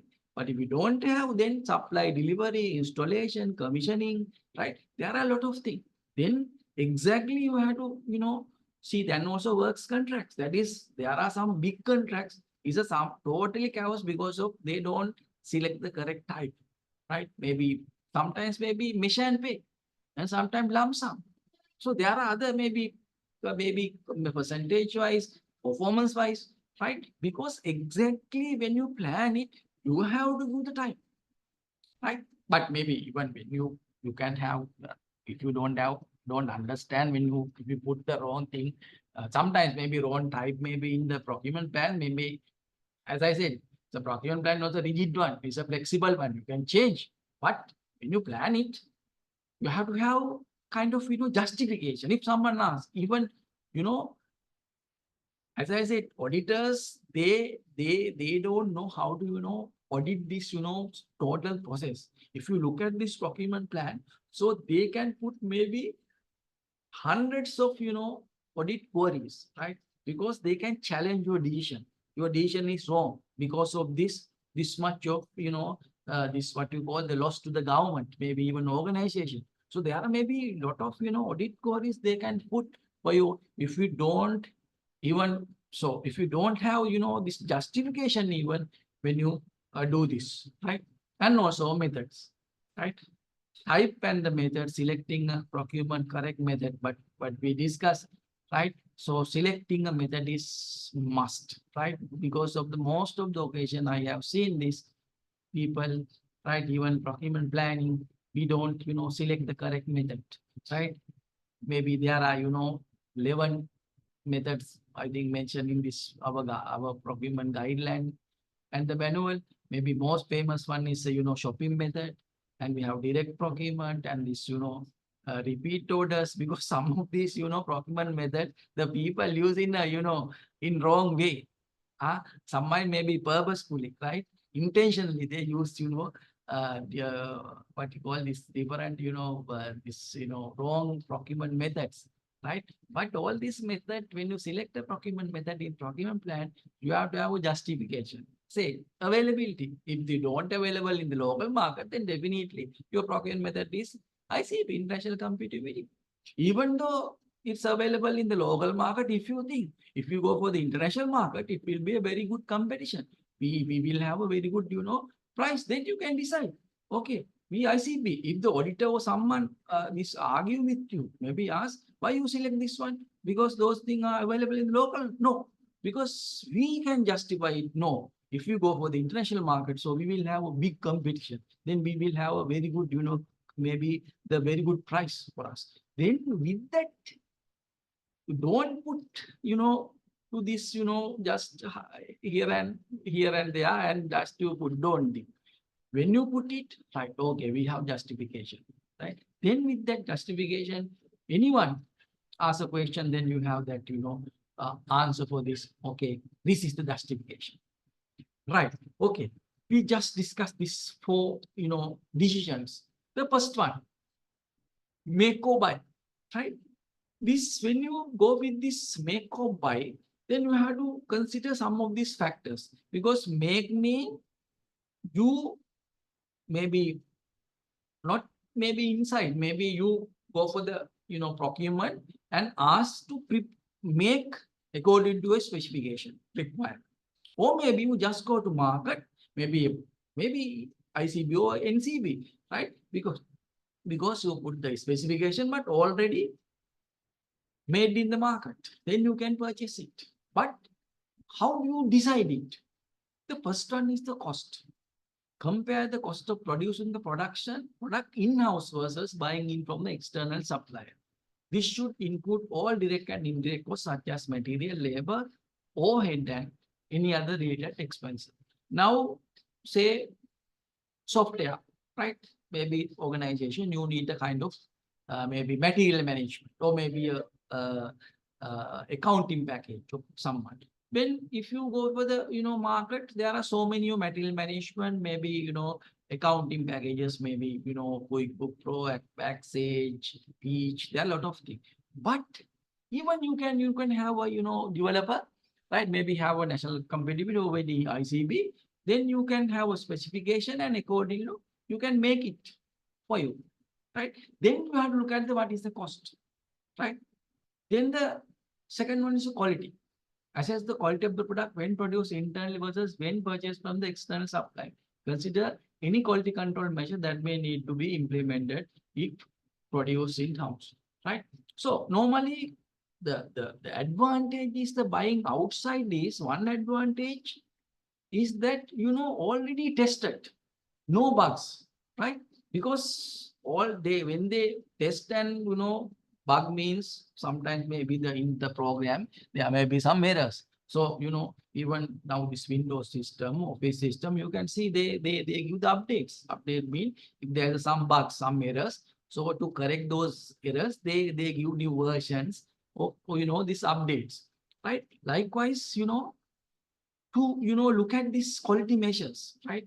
Maybe sometimes, maybe even, accounting system, maybe payroll system, right? There should be a very good quality control. But if you know, sir, if you know, right, sometimes maybe even dot, the change, what will happen? The banking system kind of thing, right? It's a big risk. Then whether we go for the, this maybe manufacture, or maybe we go to the market and this, already tested one. But if you in-house develop, what happened? You have to test it.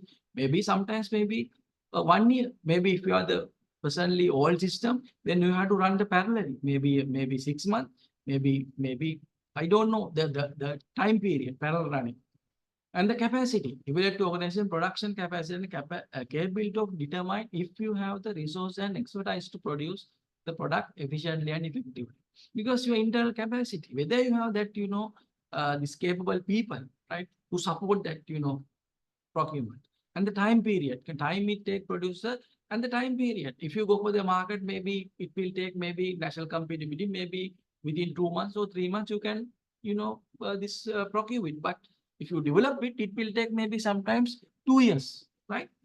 Then strategic importance. Assess whether procurement buying the product align with your organized strategy goals and priorities. Maybe a government, a government sometimes maybe strategy, maybe even your organization is strategy, right? So you say, no, we don't go outside. Maybe we develop internal, right? That is a strategic importance of this one, because we are very sure if you develop inside, all the, this internal control system and everything is okay, because according to our requirement, we develop it, right? But if you go for the outside, that is one of the disadvantages, because whatever be the all the requirements of our organization, we don't have that, kind of, system. And the risk, evaluate any potential results with the both option, supply chain disruption, quality control issues, or changes in the market demand. Maybe see the long-term, development, maybe software. It will take maybe 1 year, technology. The technology might change, but you looking at your operating system, maybe Windows 11. But during that period, the Microsoft issue a new operating system. Now we're looking at this operating, this thing happened because I have experience, right? Some of the organizations, it's a big issue.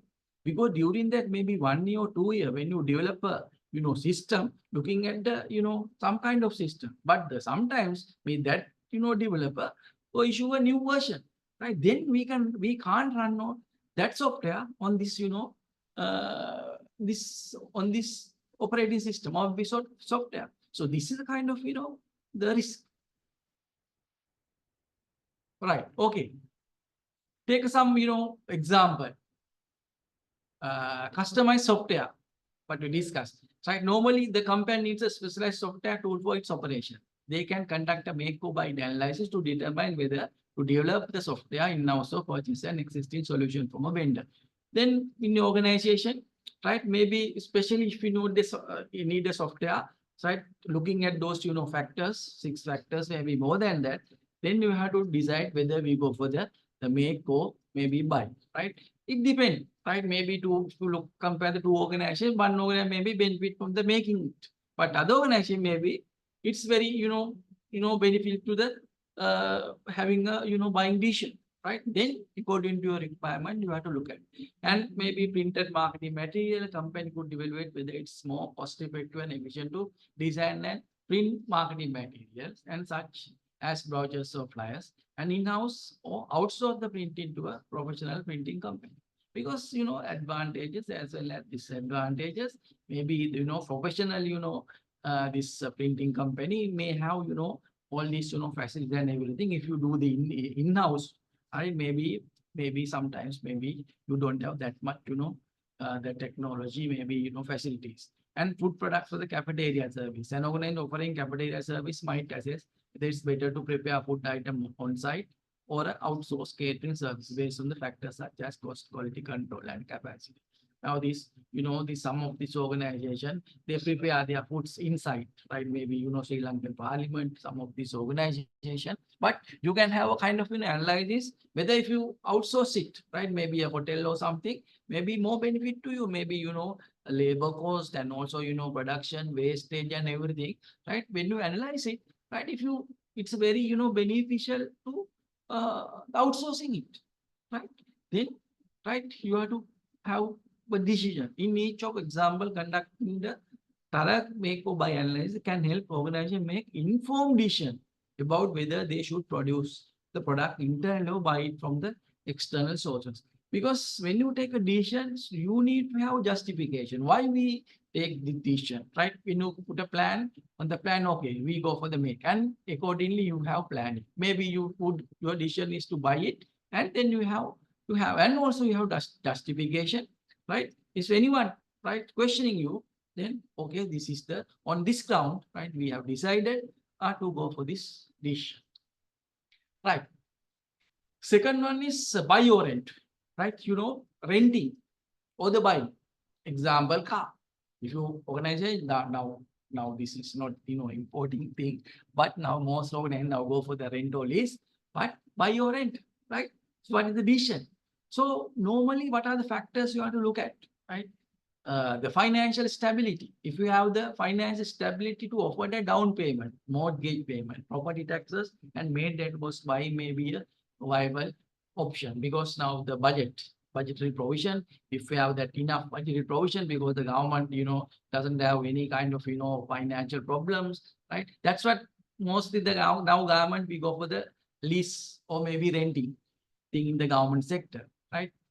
Maybe some private organizations, now their trend is to don't buy when maybe rent or the leasing kind of thing. Renting may be more suitable if we have limited funds for a down payment and people to avoid the additional cost and associate the home ownership, right? Then the long-term plans, if you have to stay the same location for an extended period of time, 5 years or more, buying can be financially advantageous.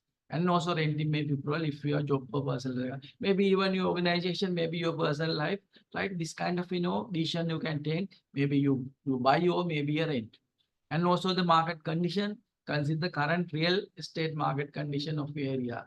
In some cases, renting might be more affordable than the buying due to high property prices and interest rate, right? So you can look at this also, and personal preferences, your life cycle preference also play a role in the decision, because now this is kind of very good decision if the government sector, maybe even if you work in the private sector, but mostly now they go the renting than buying kind of thing. But sometimes maybe buying is very much beneficial or advantage to the organization than the rent. But sometimes maybe you do kind of both, there are so many factors you have to look at those factors, whether you go for the buy or maybe a rent. But when you take a decision, put in the procurement plan, you should have a justification with the cost benefit analysis. So this is because of the decision on this ground we take this decision to go for these methods.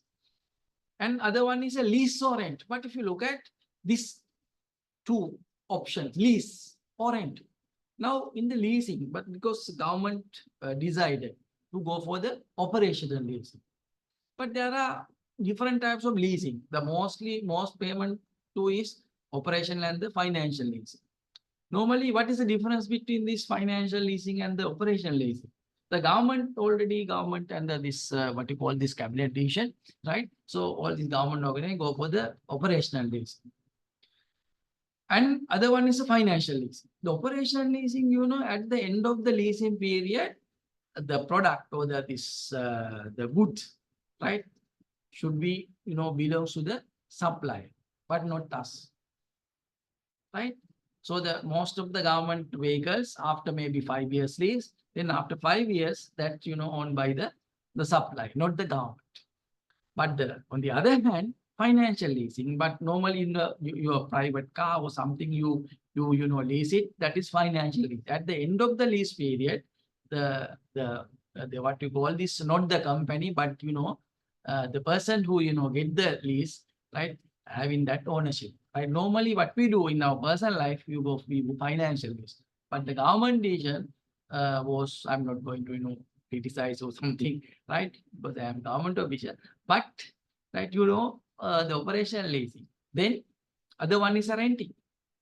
Right. So what is the most, beneficial thing? That is depend on your organization. I can't say this leasing is, benefit than the rent, or the rent is benefit than the, lease, but it depends on the situation, right?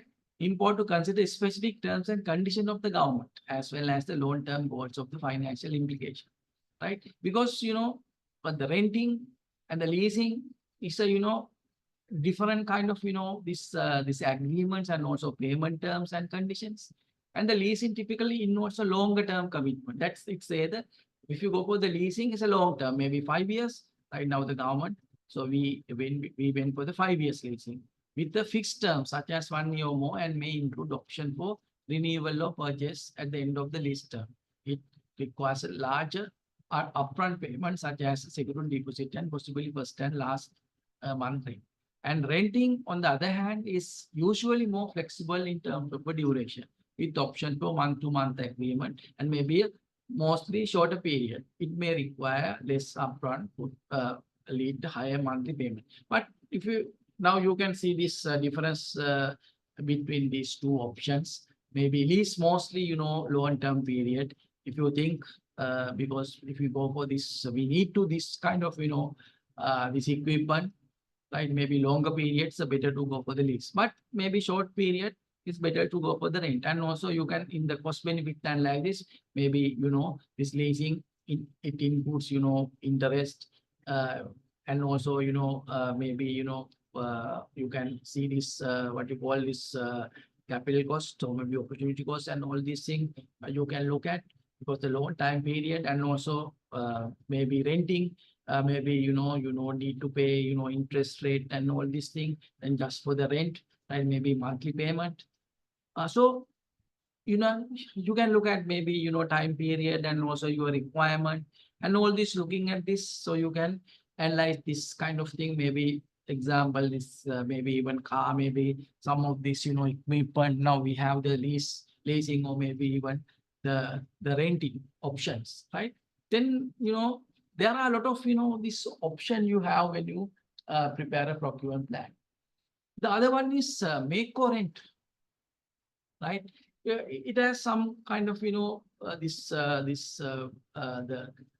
thing involved in this make or rent decision cost. Compare the cost of making the product in-house versus renting it for the external source, right? Then also, like, first one, the make or buy, or the purchase, make or rent, right? If we go for this, having internally developed, or maybe we go for the rent. And also the expertise, because when you internally develop, we need to have a kind of, expertise. But if you don't have, then it's better to go for the rent. And also, time period, because if you in-house making, then it will take time. And also if you rent it, right, maybe, very short time period, you can, obtain it. And flexibility, whether your organization needs flexibility in terms of quantity, customization, usage patterns, renting may be more flexible compared to making a large upfront investment. And the long-term or short-term needs, then the strategic alignment, how making or renting aligns with the organization long-term strategic goals and the core competencies. And here, this be careful. Considering these factors, you can determine whether it's more advantageous for your organization to make or rent particular product or service. Then those are these this 4 decision, and also I include some of the examples: manufacturing equipment, and what are the cost, expertise, and time frame, and also software development, right? Cost, expertise, flexibility, and also office space, right? So now, so different procurement, so you can decide, right? But you have to do a cost benefit analysis, and you have to justify your decision, right? If you look at right after even my lecture, if you don't consider these factors when you have procurement planning, right? So you have huge these options, alternatives, right? When you plan it, right? Because most of the people, even they don't think right? Whether we go further, we just go to the maybe, this, purchasing or something. Maybe even you have leasing facility and maybe renting, right? Maybe in-house development, right? So what is the benefit to your organization? And with the justification, then put into your procurement plan and look at all these factors, risk factors, and the time period, and also your budget, and making payment in short term, maybe a long term, maybe paying upfront huge amount of money, right? So you have to look at this kind of thing. So this is the thing, very, very important tools for the maybe we can say the techniques, make or buy, or the buy or rent, right? Then there are a lot of example, right? I just give you example, a lot of example. Now, even if you look at your last year, procurement plan, if you have, so you can see, right? So whether we went for a good decision, and also look at, right? Make or buy or rent, lease or rent, and make or rent analysis. All right. Okay. Do you need any small break, or shall I continue?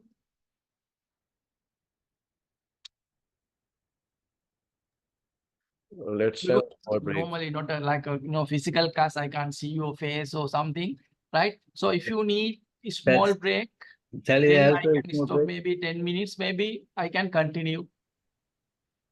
Let's have a 10 minutes. Sorry. Let's have a 10-minute break, sir. Okay, 10 minutes break. Now, what is the time?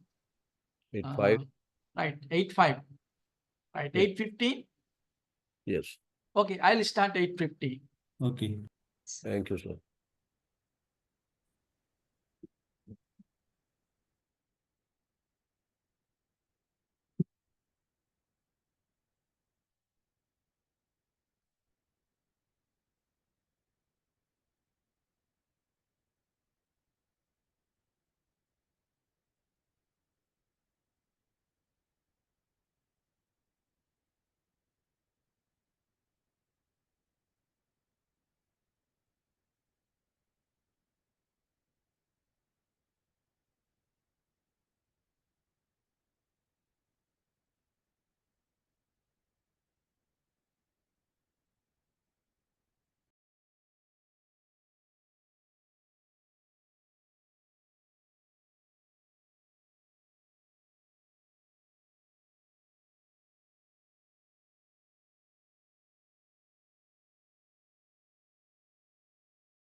Right, shall we start? Can you hear me? Yes, sir. Okay, right. So, this is the 3 procurement plans mentioned in our guideline. But as I said, it gives, very little, maybe, space for this procurement plan. But, the importance is very, very, very high. But in our procurement guideline and manual, it gives, very, very little, very little, space. And also they put this, what is this 3 procurement plan, just maybe a mention, and also this, what you call this, the format.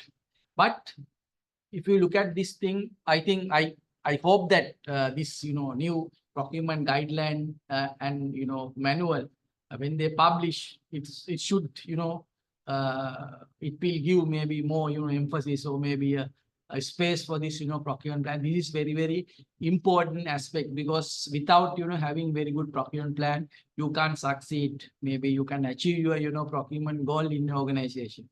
But here you can see there are 3 procurement plans. One is the master, or we call it strategic procurement plan. So this is actually according to our guideline manual, we need to prepare 3 years procurement plan. So why we have, because some people ask that why we need to prepare a procurement plan, because of, we have medium-term budgetary framework in our national budget. So because all organization in the government sector, so we have to prepare 3 years, according to the medium-term budgetary plan, we need to, forecast 3 years in our budget. Then accordingly, so we have to prepare master procurement plan for 3 years. That is, we call even strategic procurement plan. And the second one is the detailed procurement plan. That is for the current year. They describe all the procurement in detail in the succeeding year. Right, then this is the, according to my knowledge, right, I think that this is the procurement time schedule is the most important one, right? So every procurement, so you have to prepare the procurement time schedule in the chronological order. You have to tell the exact date, looking at your calendar, right? Exact date in every procurement, right? When you submit, bidding document to the procurement committee and the technician for the approval, then you have to, the procurement entity should prepare a time schedule until, this, what you call this, approving the procurement or the documents. And after that, until the end of the procurement, PC and the tech have the responsibility to prepare procurement time schedule, because this is the tool you can manage whole procurement process. But I think most of you have experience, and I have experience. We, we sometimes we prepare time schedule, but we never, change it, because normally, when we do the procurement process, there are so many, changes, but we need to, change it. But I think I have seen this, one of the lectures you have this MS project, Microsoft project. Even you can use this, Excel, right, for this time scheduling or maybe even procurement planning. But if you use the MS project, but it automatically, if you change maybe date or something, it automatically, change all these things. But maybe I think you have to need a, obtain license software, because normally Microsoft, with Word, Excel, it's not, it does not come in. But some of you having this, this what you call this MS project, that is very simple, software to do this, procurement planning. It's very, very, useful tool. But I have seen some one of the lectures having some kind of, work breakdown and all these things. It's a very, very, useful tool in this, procurement planning. Right. We just look at this, what are this, the mention in our, procurement guideline.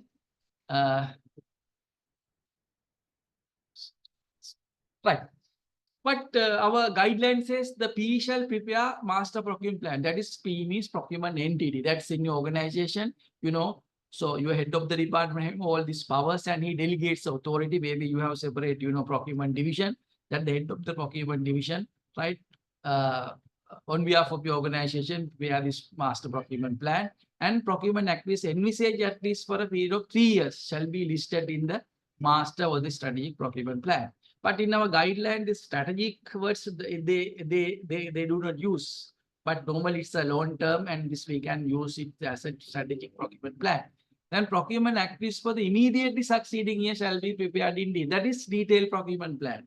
And master procurement shall assess the relative advantages of centralized versus decentralized procurement. I will discuss some of the aspects and the packaging, slicing of contract and the size of the package for works.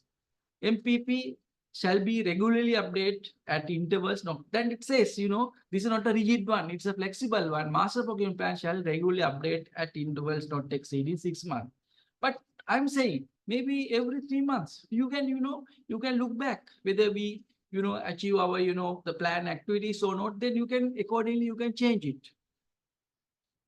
And also, but I take some of this, if you go for the strategic, prepare the strategic procurement plan, you have to look at, broadly in this. The comprehensive document that outlines the strategic approach to managing procurement activities within an organization.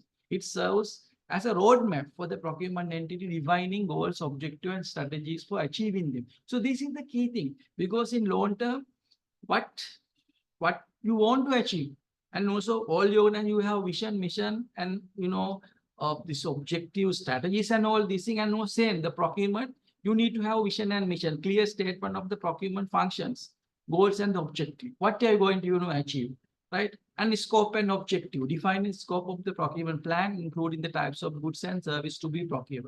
Then what is your procurement strategy, outlining the overall approach to procurement such as centralized. So this, because now we have kind of decentralized procurement, and also if you are a ministry, you have sub office, then you give some of the authorities, maybe you have some threshold to those sub units or the sub officers, and supply relationship management and risk management, because we don't have this kind of even, but the private sector, you have supply relationship management and also risk management strategies, and also supply segmentation, identify and categorize supply based on the importance and risk level.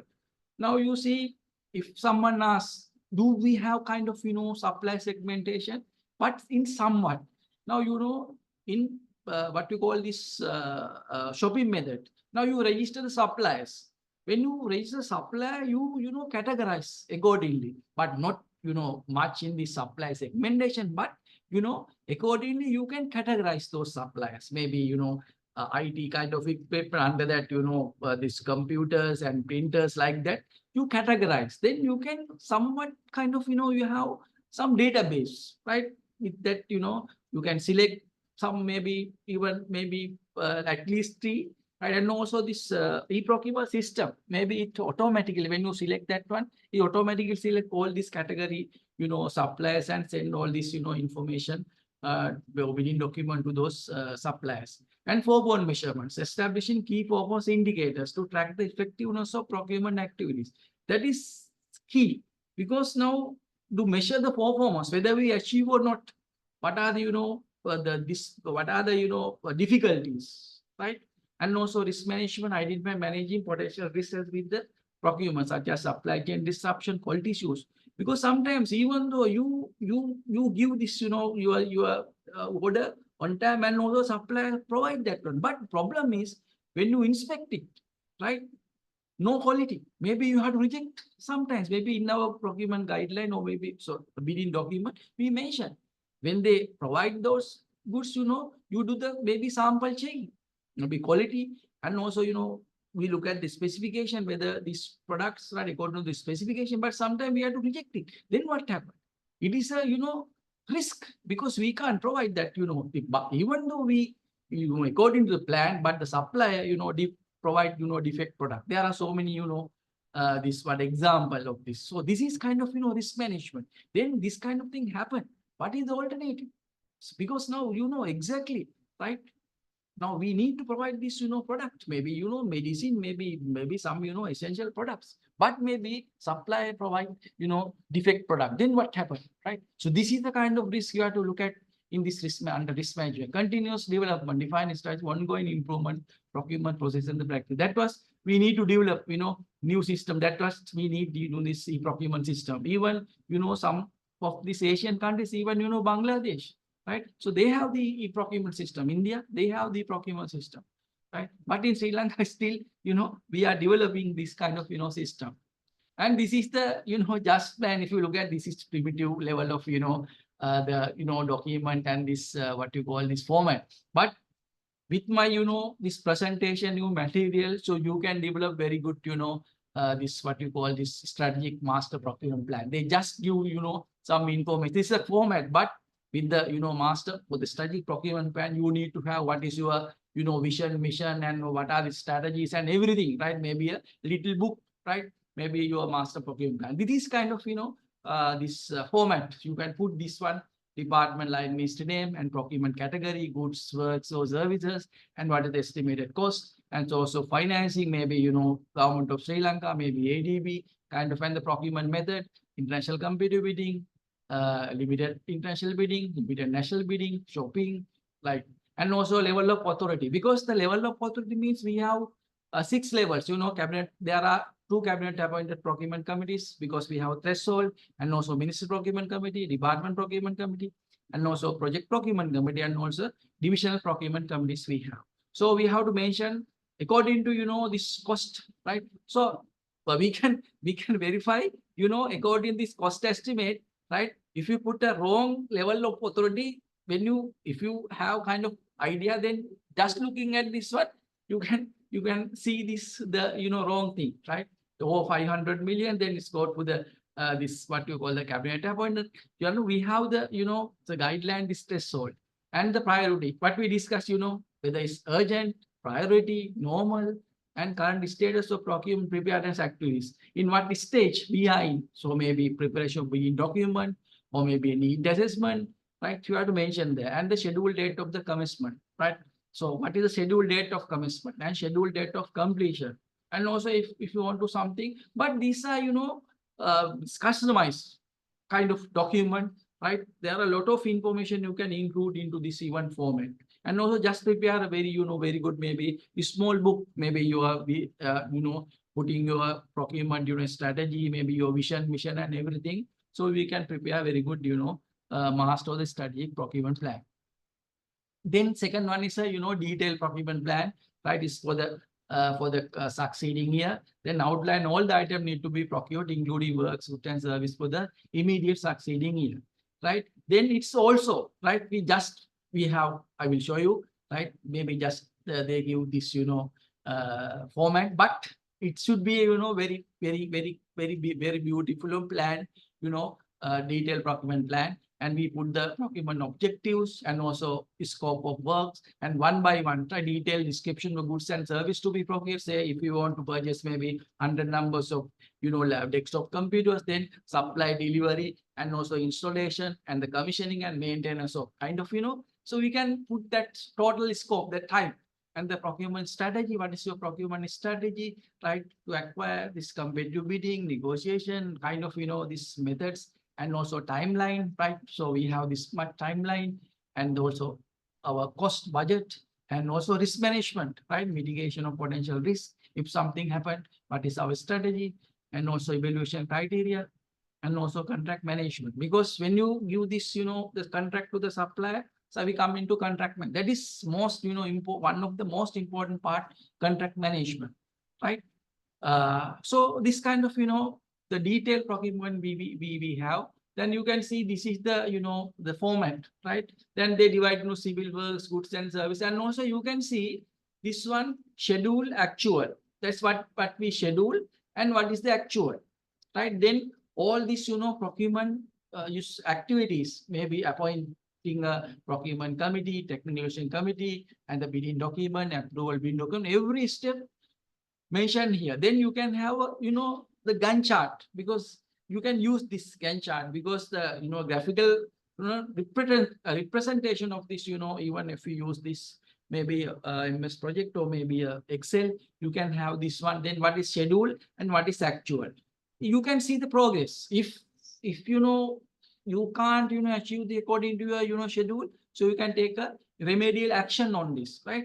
So if you put this, Gantt chart or the Gantt chart to this, this plan, so very, graphical. If you see this, you can see something wrong. Then you can take a why this happened, right? So some kind of, when you plan, you publish your big document, maybe next Monday, right? So something happened, then you can't, publish on Monday. Maybe it will take maybe another 2 days. So what happened? All these, these activities, is going, back. Then you can adjust it, right? Then maybe if you use the MS project automatically, if you adjust this one, then it's automatically other thing, and you can define holidays and all these things. Normally, the government sector, we don't, do this procurement in holidays.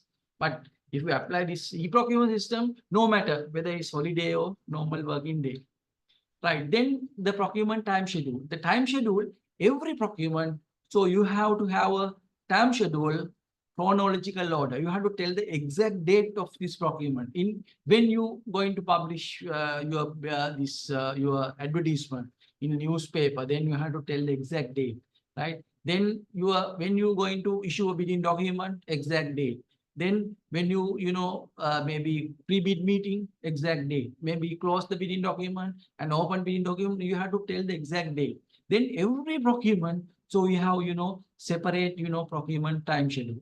Then procurement schedule, time schedule, so we can in 2 stages. First stage, that is the procurement entity, because the developing a bidding document and analyzing procurement plan is also with the procurement entity. Then until they finish the preparation bidding document, so they have to prepare, procurement entity should prepare the procurement time schedule. When the bidding document approved by the procurement committee and the technical division, then they are responsible to have the second part of this procurement time schedule, maybe issuing bidding document and also publishing bidding document, issuing and also closing, opening, right? And also evaluation, right? Giving decision and all this, because the responsibility of the PC and the tech. These are the stages how they. This is also I take from the our guideline and the manual. Straightforward. It say in 2 stages. Stage 1 developed by the procurement entity, and stage 2 prepared by the tech and the PC. So they have to approve it, right? And also if something happened, because they have to monitor, because all procurement process until they give this this what you call, they select the bidder and then award that contract. PC and the tech is responsible. Then they have to manage this process. If something happened, then they can change the procurement time schedule, right? Because if you use these tools, maybe even tech Excel or maybe this MS project, it's very easy, because just to change that date, it automatically adjusts other activities accordingly, right? So this is the format. But I think because when I do this, in this physical, these lectures, I do this, I give this as a, assignment to the student. So accordingly, right, you can change this one, because this is customized kind of, thing. Then you can see this, all this, time period in the mentioning, and also every, procurement. And also here you see schedule, revise and actual. Now we have scheduled this one. And also if you schedule it, right, revise it, then you can mention this RA, right? You can revise it. And if you use the Gantt chart, it's very, very useful. Maybe you schedule in maybe some color, and maybe revise in another color. Actually, it's another color. Then it's very looking at just looking at, you can see whether this you can what you call the manage, right? Or manage the progress of this procurement. So these are directly from this procurement guideline and the manual. Then if you prepare a plan, that's normally conventional approach. You should start by compiling list of knowledge goods. That is this need assessment, taking all this thing. And also now here I discuss a basis for deciding how these should be combined, divided into contract packages. Because sometimes, say, now sometimes we have some procurement to complete a kind of activity or the project, but there are different items. Now, say example, developing a local area network. If you have the local area network, so there are different kind of requirements are there, right? Maybe a technical item, and also, this kind of construction kind of thing, maybe, cabling and all these things. And also, internet facility we need, and also furniture and kind of thing. But, if you give the one as a one package, sometimes maybe there may be kind of, we can't find out a correct supplier having all this, capability. Then we have to divide into this, procurement into some packages. Then when you plan it, you have to consider this very wisely. Otherwise, it's a mess, right?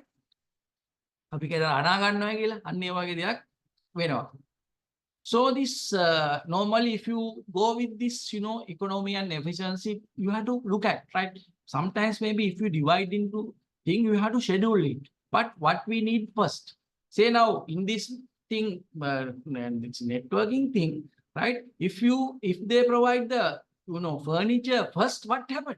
You can't keep that in that one. But what is the first you need? Then you plan it, or maybe you schedule it correctly, because you have 3 procurement, right? In 3 procurement, you have to schedule it. Which one is you need first, second, and third, like that, right? Sometimes the third one, last one is come first. Then it will be a big problem to your organization, right? Then we need to separate these works, all these things into separate procurement, right? Then that was type, supply, install, and all these. Sometimes maybe you have to divide into maybe separate procurement. And also what we discuss always, right? We need to update these procurement plans. Otherwise, it's not a rigid one. I'm always saying this is flexible one. Then maybe always you have to adjust it. But when the procurement committee and technical committee then decide, but they can ask the procurement entity or maybe head of the department, right? Kind of, advise what we, because they are the, main stakeholders. Then we need to kind of, think. Now this, I just give a very, very small example. Now we have the procurement we call the office equipment. It consists 36 items, 10 PCs, 5 printers, 1 server, 4 executive desks, 6 office desks, and 4 executive chairs, and 6 office chairs. But in the common terms, if you look at office equipment, right? So when we have this requirement, you can decide whether we go for the as a one procurement.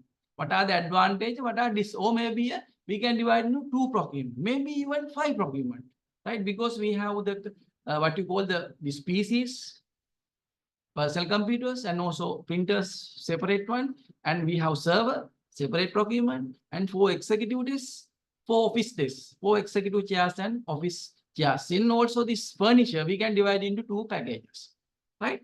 So normally in a physical class, I will give as a assignment, but maybe this what you call group thing. But if you go for the office equipment, 1 package for 1 contract.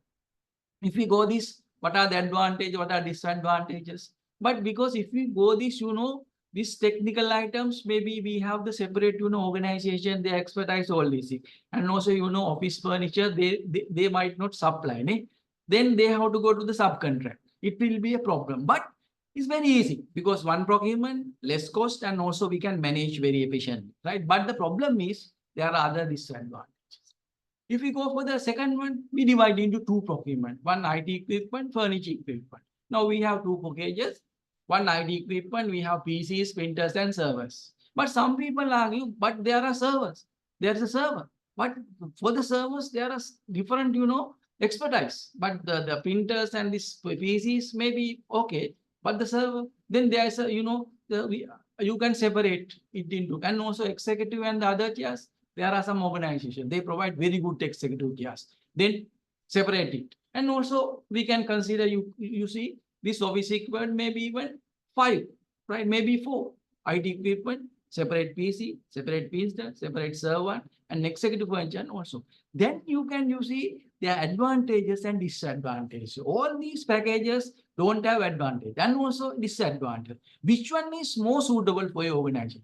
So this is a very, very simple one, but you can consider, how much, then also, make planning, and when the planning and this all these things, how you control it, right? How you manage it, and also scheduling. If you go for the third one, you have to manage it, right? You have to schedule it. Which one should come first?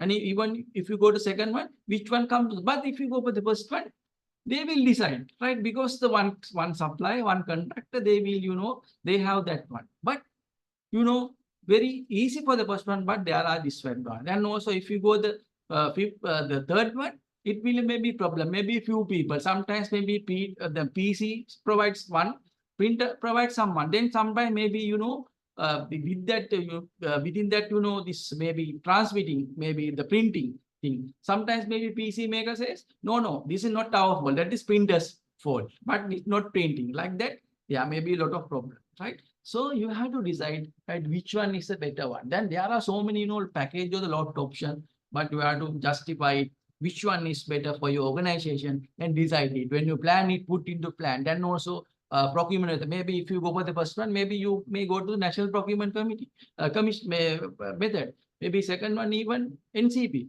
But third one, maybe you can have a 5 shopping this one. Then time period and also handling all these things, right?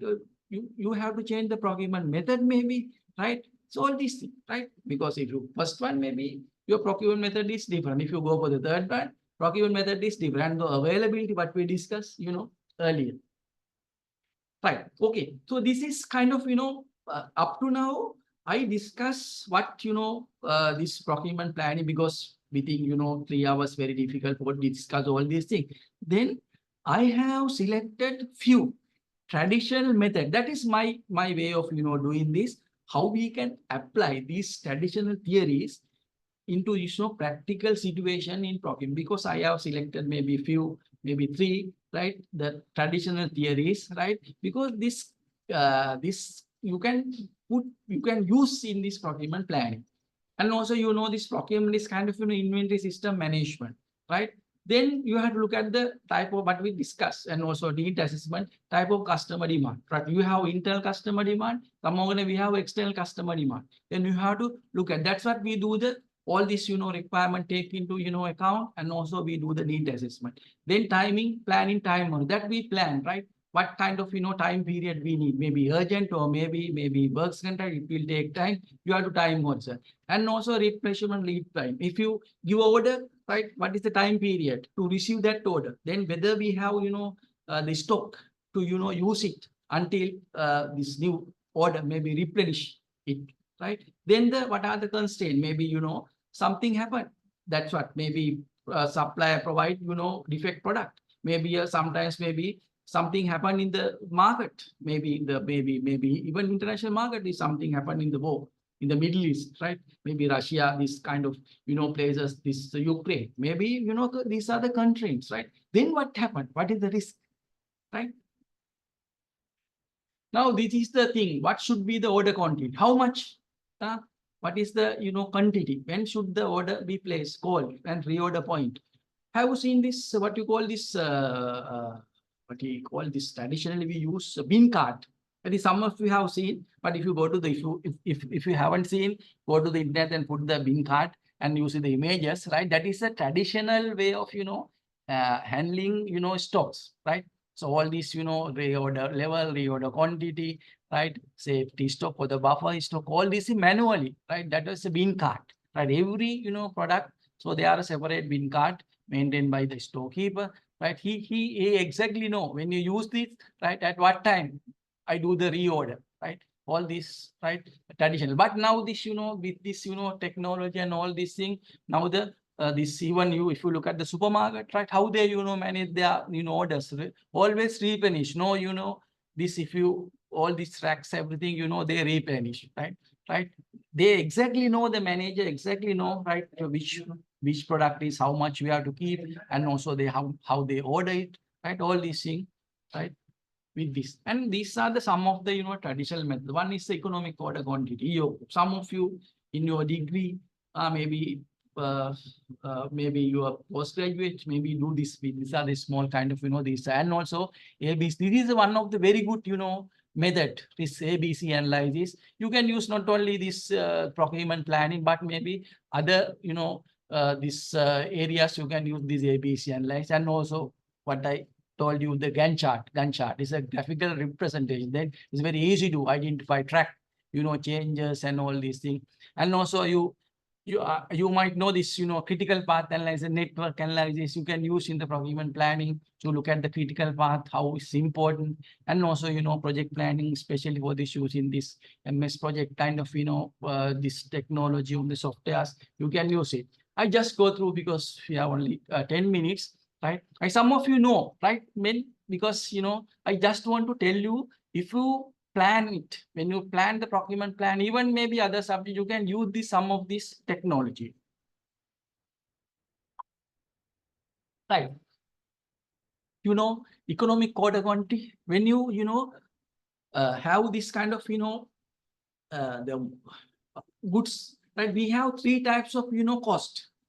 So one is, ordering cost. When you give an order, we have a cost, example, this loading, unloading and material, paper cost, right? And all these things are included in the ordering cost. Another one is the holding or the carrying cost. When you keep the stock in your stores, so we have cost including, warehouse space, insurance, obsolescence, and also even this capital cost or the opportunity cost, right? Then other one is stock out cost. But in the government, we don't care this stock out cost. These are the costs incurred when the product out of stock cannot be sold to the customer. Normally, private sector people, they are very, very concerned stock out. If someone asks this product, they don't like to say no. If you go to this naval area, you can see if you go to the one of the shop, right? If they don't have that product, they don't say right now. Then they go to the other shop, they take that, that good and give it to you because they don't like this. But the government sector, always know,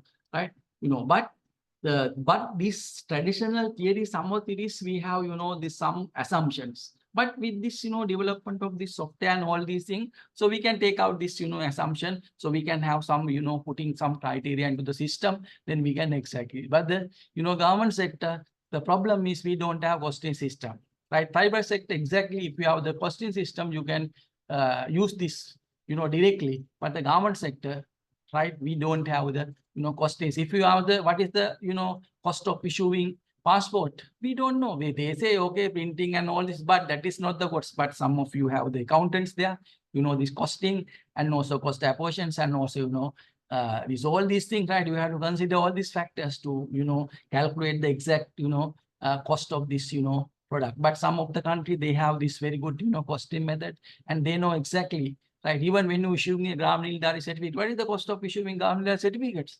Exactly, we don't know because there is a cost involved in the government, right? Then whether we put this correct price for this, passport or maybe ID cards, no, because we don't know exactly the cost. Because if you know the cost, some government, they add some, profit margin.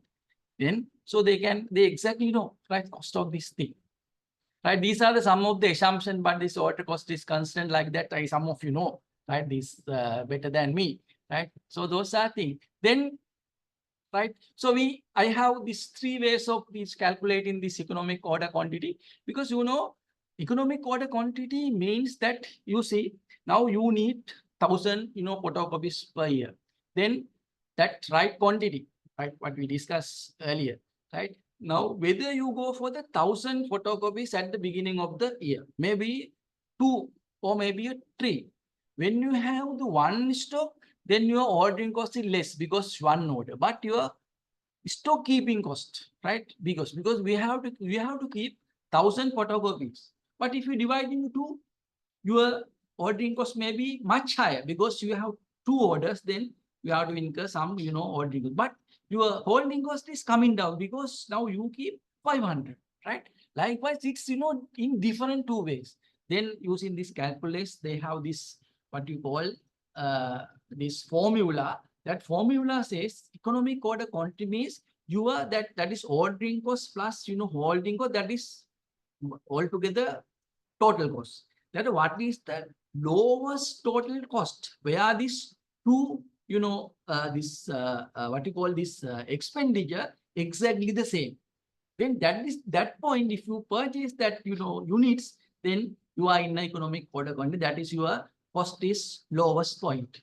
Then say 1,000. Then if you have the 4 orders, right? When you reach 250, then it's the economic order content. If you have the 4 orders in a, in year, then you have your cost is less. Then at the beginning of the year, you have the, this what you call this, the procurement, and you enter into agreement, okay, we need, okay, 4 orders, 250, then you divide in, even if you 365 days into 4, then in which, how many days you need a fresh order, then no, maybe 12 months divided by 4, then in every 3 months we need a fresh order, then we enter into agreement, then every 4 months, so they have to provide that from that goods to your organization. But you can't apply all these procurement for this one, but some of the, your procurement, you can apply this thing, right? This how because I like this Excel, right? Using this, Excel, right? That even this one, this may by square root, right? Equal square root, then you can take, if you have the figures, then you can have this, what you call, then here you see we need the annual demand is 25,000 unit, then cost per order, one order 1,500, and keeping a, holding cost 3 rupees. That is the average, cost. Maybe keeping a 1 unit per year, but it costs 3 years. Then we apply this one. This 2 is a fixed one because using the calculus, and D is the demand, K is the ordering cost. Then 2 into 2,500, 1,500 divided by 3, 5,000 unit. Then 5,000 unit is the your economic order quantity. Then 25,000 divided by 5, right? For a particular year, you need 5, 5 these orders, 5,000 units. Then if you divide this 5 into 365, maybe nearly 73 days. Every 73 days, you need fresh order. Then at the beginning of the year, you have entered into agreement with the supplier. Every 73 days, we can give the exact date, we need the fresh order. Then we have agreement, then they have to supply those products. Then your holding cost and the, ordering cost minimize, then you can achieve all these things. Then this is using the Excel. This is a kind of, this what you call table you can use, and also you can just very simple, all of you know the this what you call Excel, very, very simple, this formula. And also using this one, you just click, this insert and this what you call charts. Then you can add this line chart. Then you can see this this one is the total cost, and also this left to right one is ordering cost, and also straight line is the holding cost. Because now we calculate this as a fixed, again the average cost per year, that's what is a straight line. Then you say intersect point, that is the when these 2 lines intersect, this is the lowest cost of the total cost. Then we can achieve this is 1,000, 5,000. Then using this formula and also table, and also this what we call this charts, right? You can achieve, you can find out this one, right? Then sorry for this, because now this I'm hurrying this because now this coming to this so ABC, that is kind of very good application using not only the procurement but also other plan. This is actually this we call Pareto analysis. Wilfredo Pareto is an economist in 1800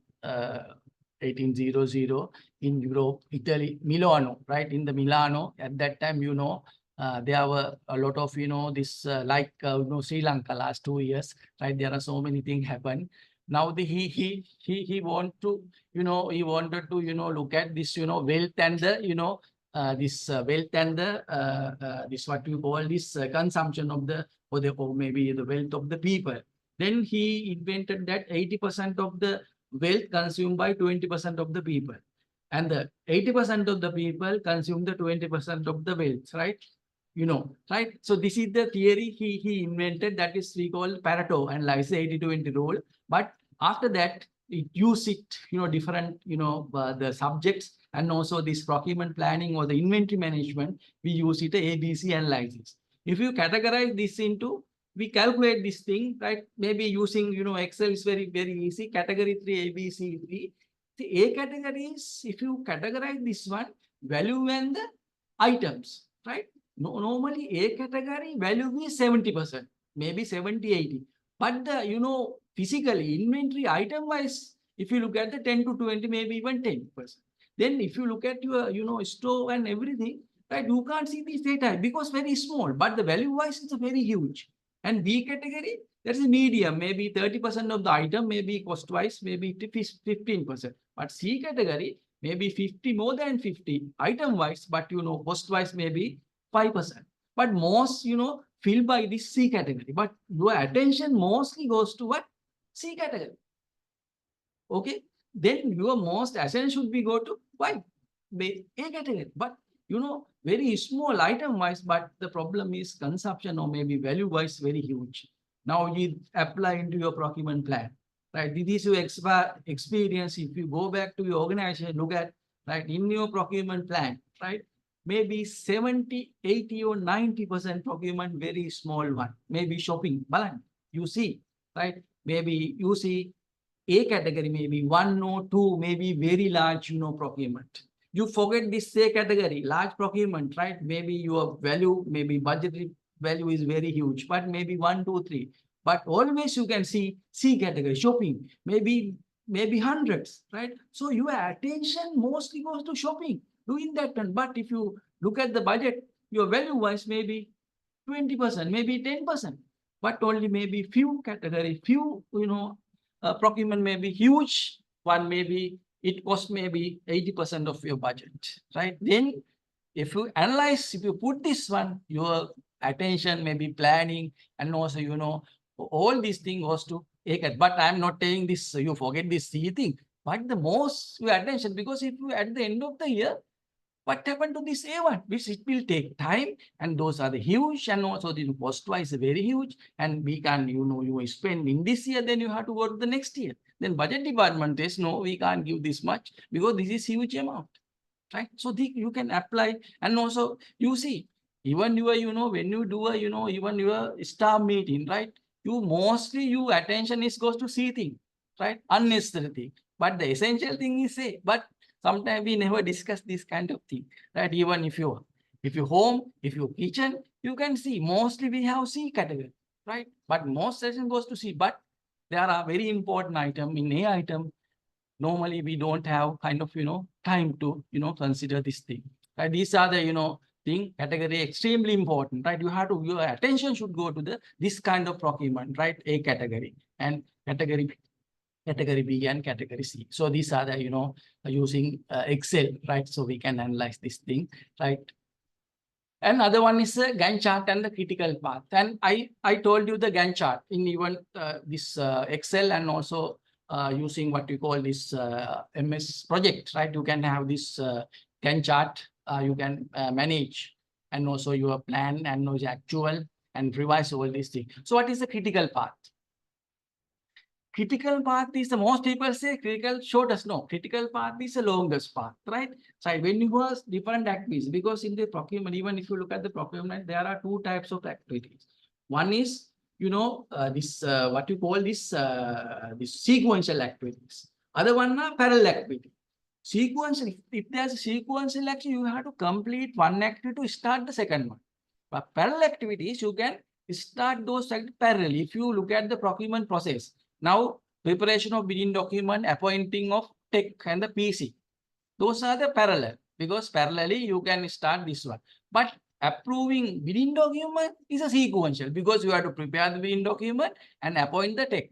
Then after that, you have to go to the approval of. So in this critical path, we have different path, but some of you do this network analysis and say the critical path. Say now your minister comes, then you have to plan this maybe project, maybe 6 months.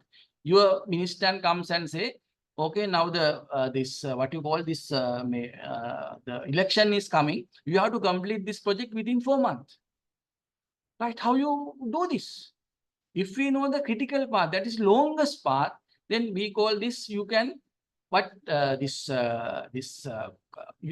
you can look at the critical, we call trash the critical path. That is, you have to show the critical path, that is longest path. But if you look at the shortest path, no need to look at now shortest, but you have to look at the the longest part. Then you have to put in, what are these your strategies? Then putting, more resources. Maybe if you work for 8 hours, work for the 16 hours. If you have the one caterpillar, then put the 2 caterpillars, right? Maybe a JCB. Maybe if you have the 1 engineer, put the 2 engineers. Then you can look at the critical path to shorten the critical path. Then you can show that, your procurement.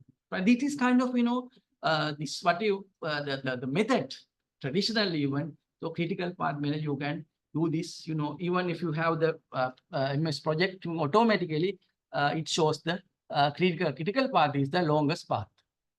Right. So this is how this, put into the sum of the custom written computer project, right? So how they, they use this thing, right? And also this is the, in red. So we have the critical path, that is the, we can understand this using the MS project. I take these pictures. And also, this one is very, very important for this, we just, visualize all these things. If you look at as a, procurement officer, even tech members, PC members, it's very clear, right? If you have this picture, then you exactly know in this Gantt chart, right? The graphical representation is very clear. Then you can take your decisions, right? Even not only procurement planning, maybe even other activities. So you can use this, these 4, maybe even this ABC and Gantt chart and the critical path for your other activities also. Right. Okay. Thank you. I took maybe 2-3 minutes more. Then so we have this the chat.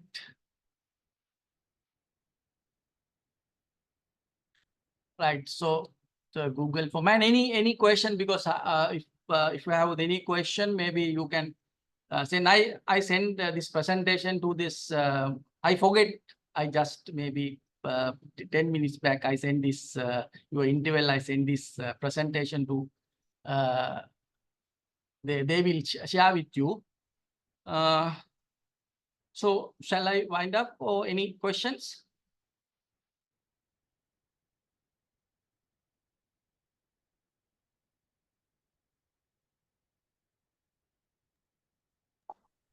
No questions. Right. Okay. So thank you very much, all of you, so listening to my lecture. So I think if someone from the university, then so I can stop this lecture. Thank you very much. Thank you, sir. Good night, sir. Thank you, sir. Thank you, sir.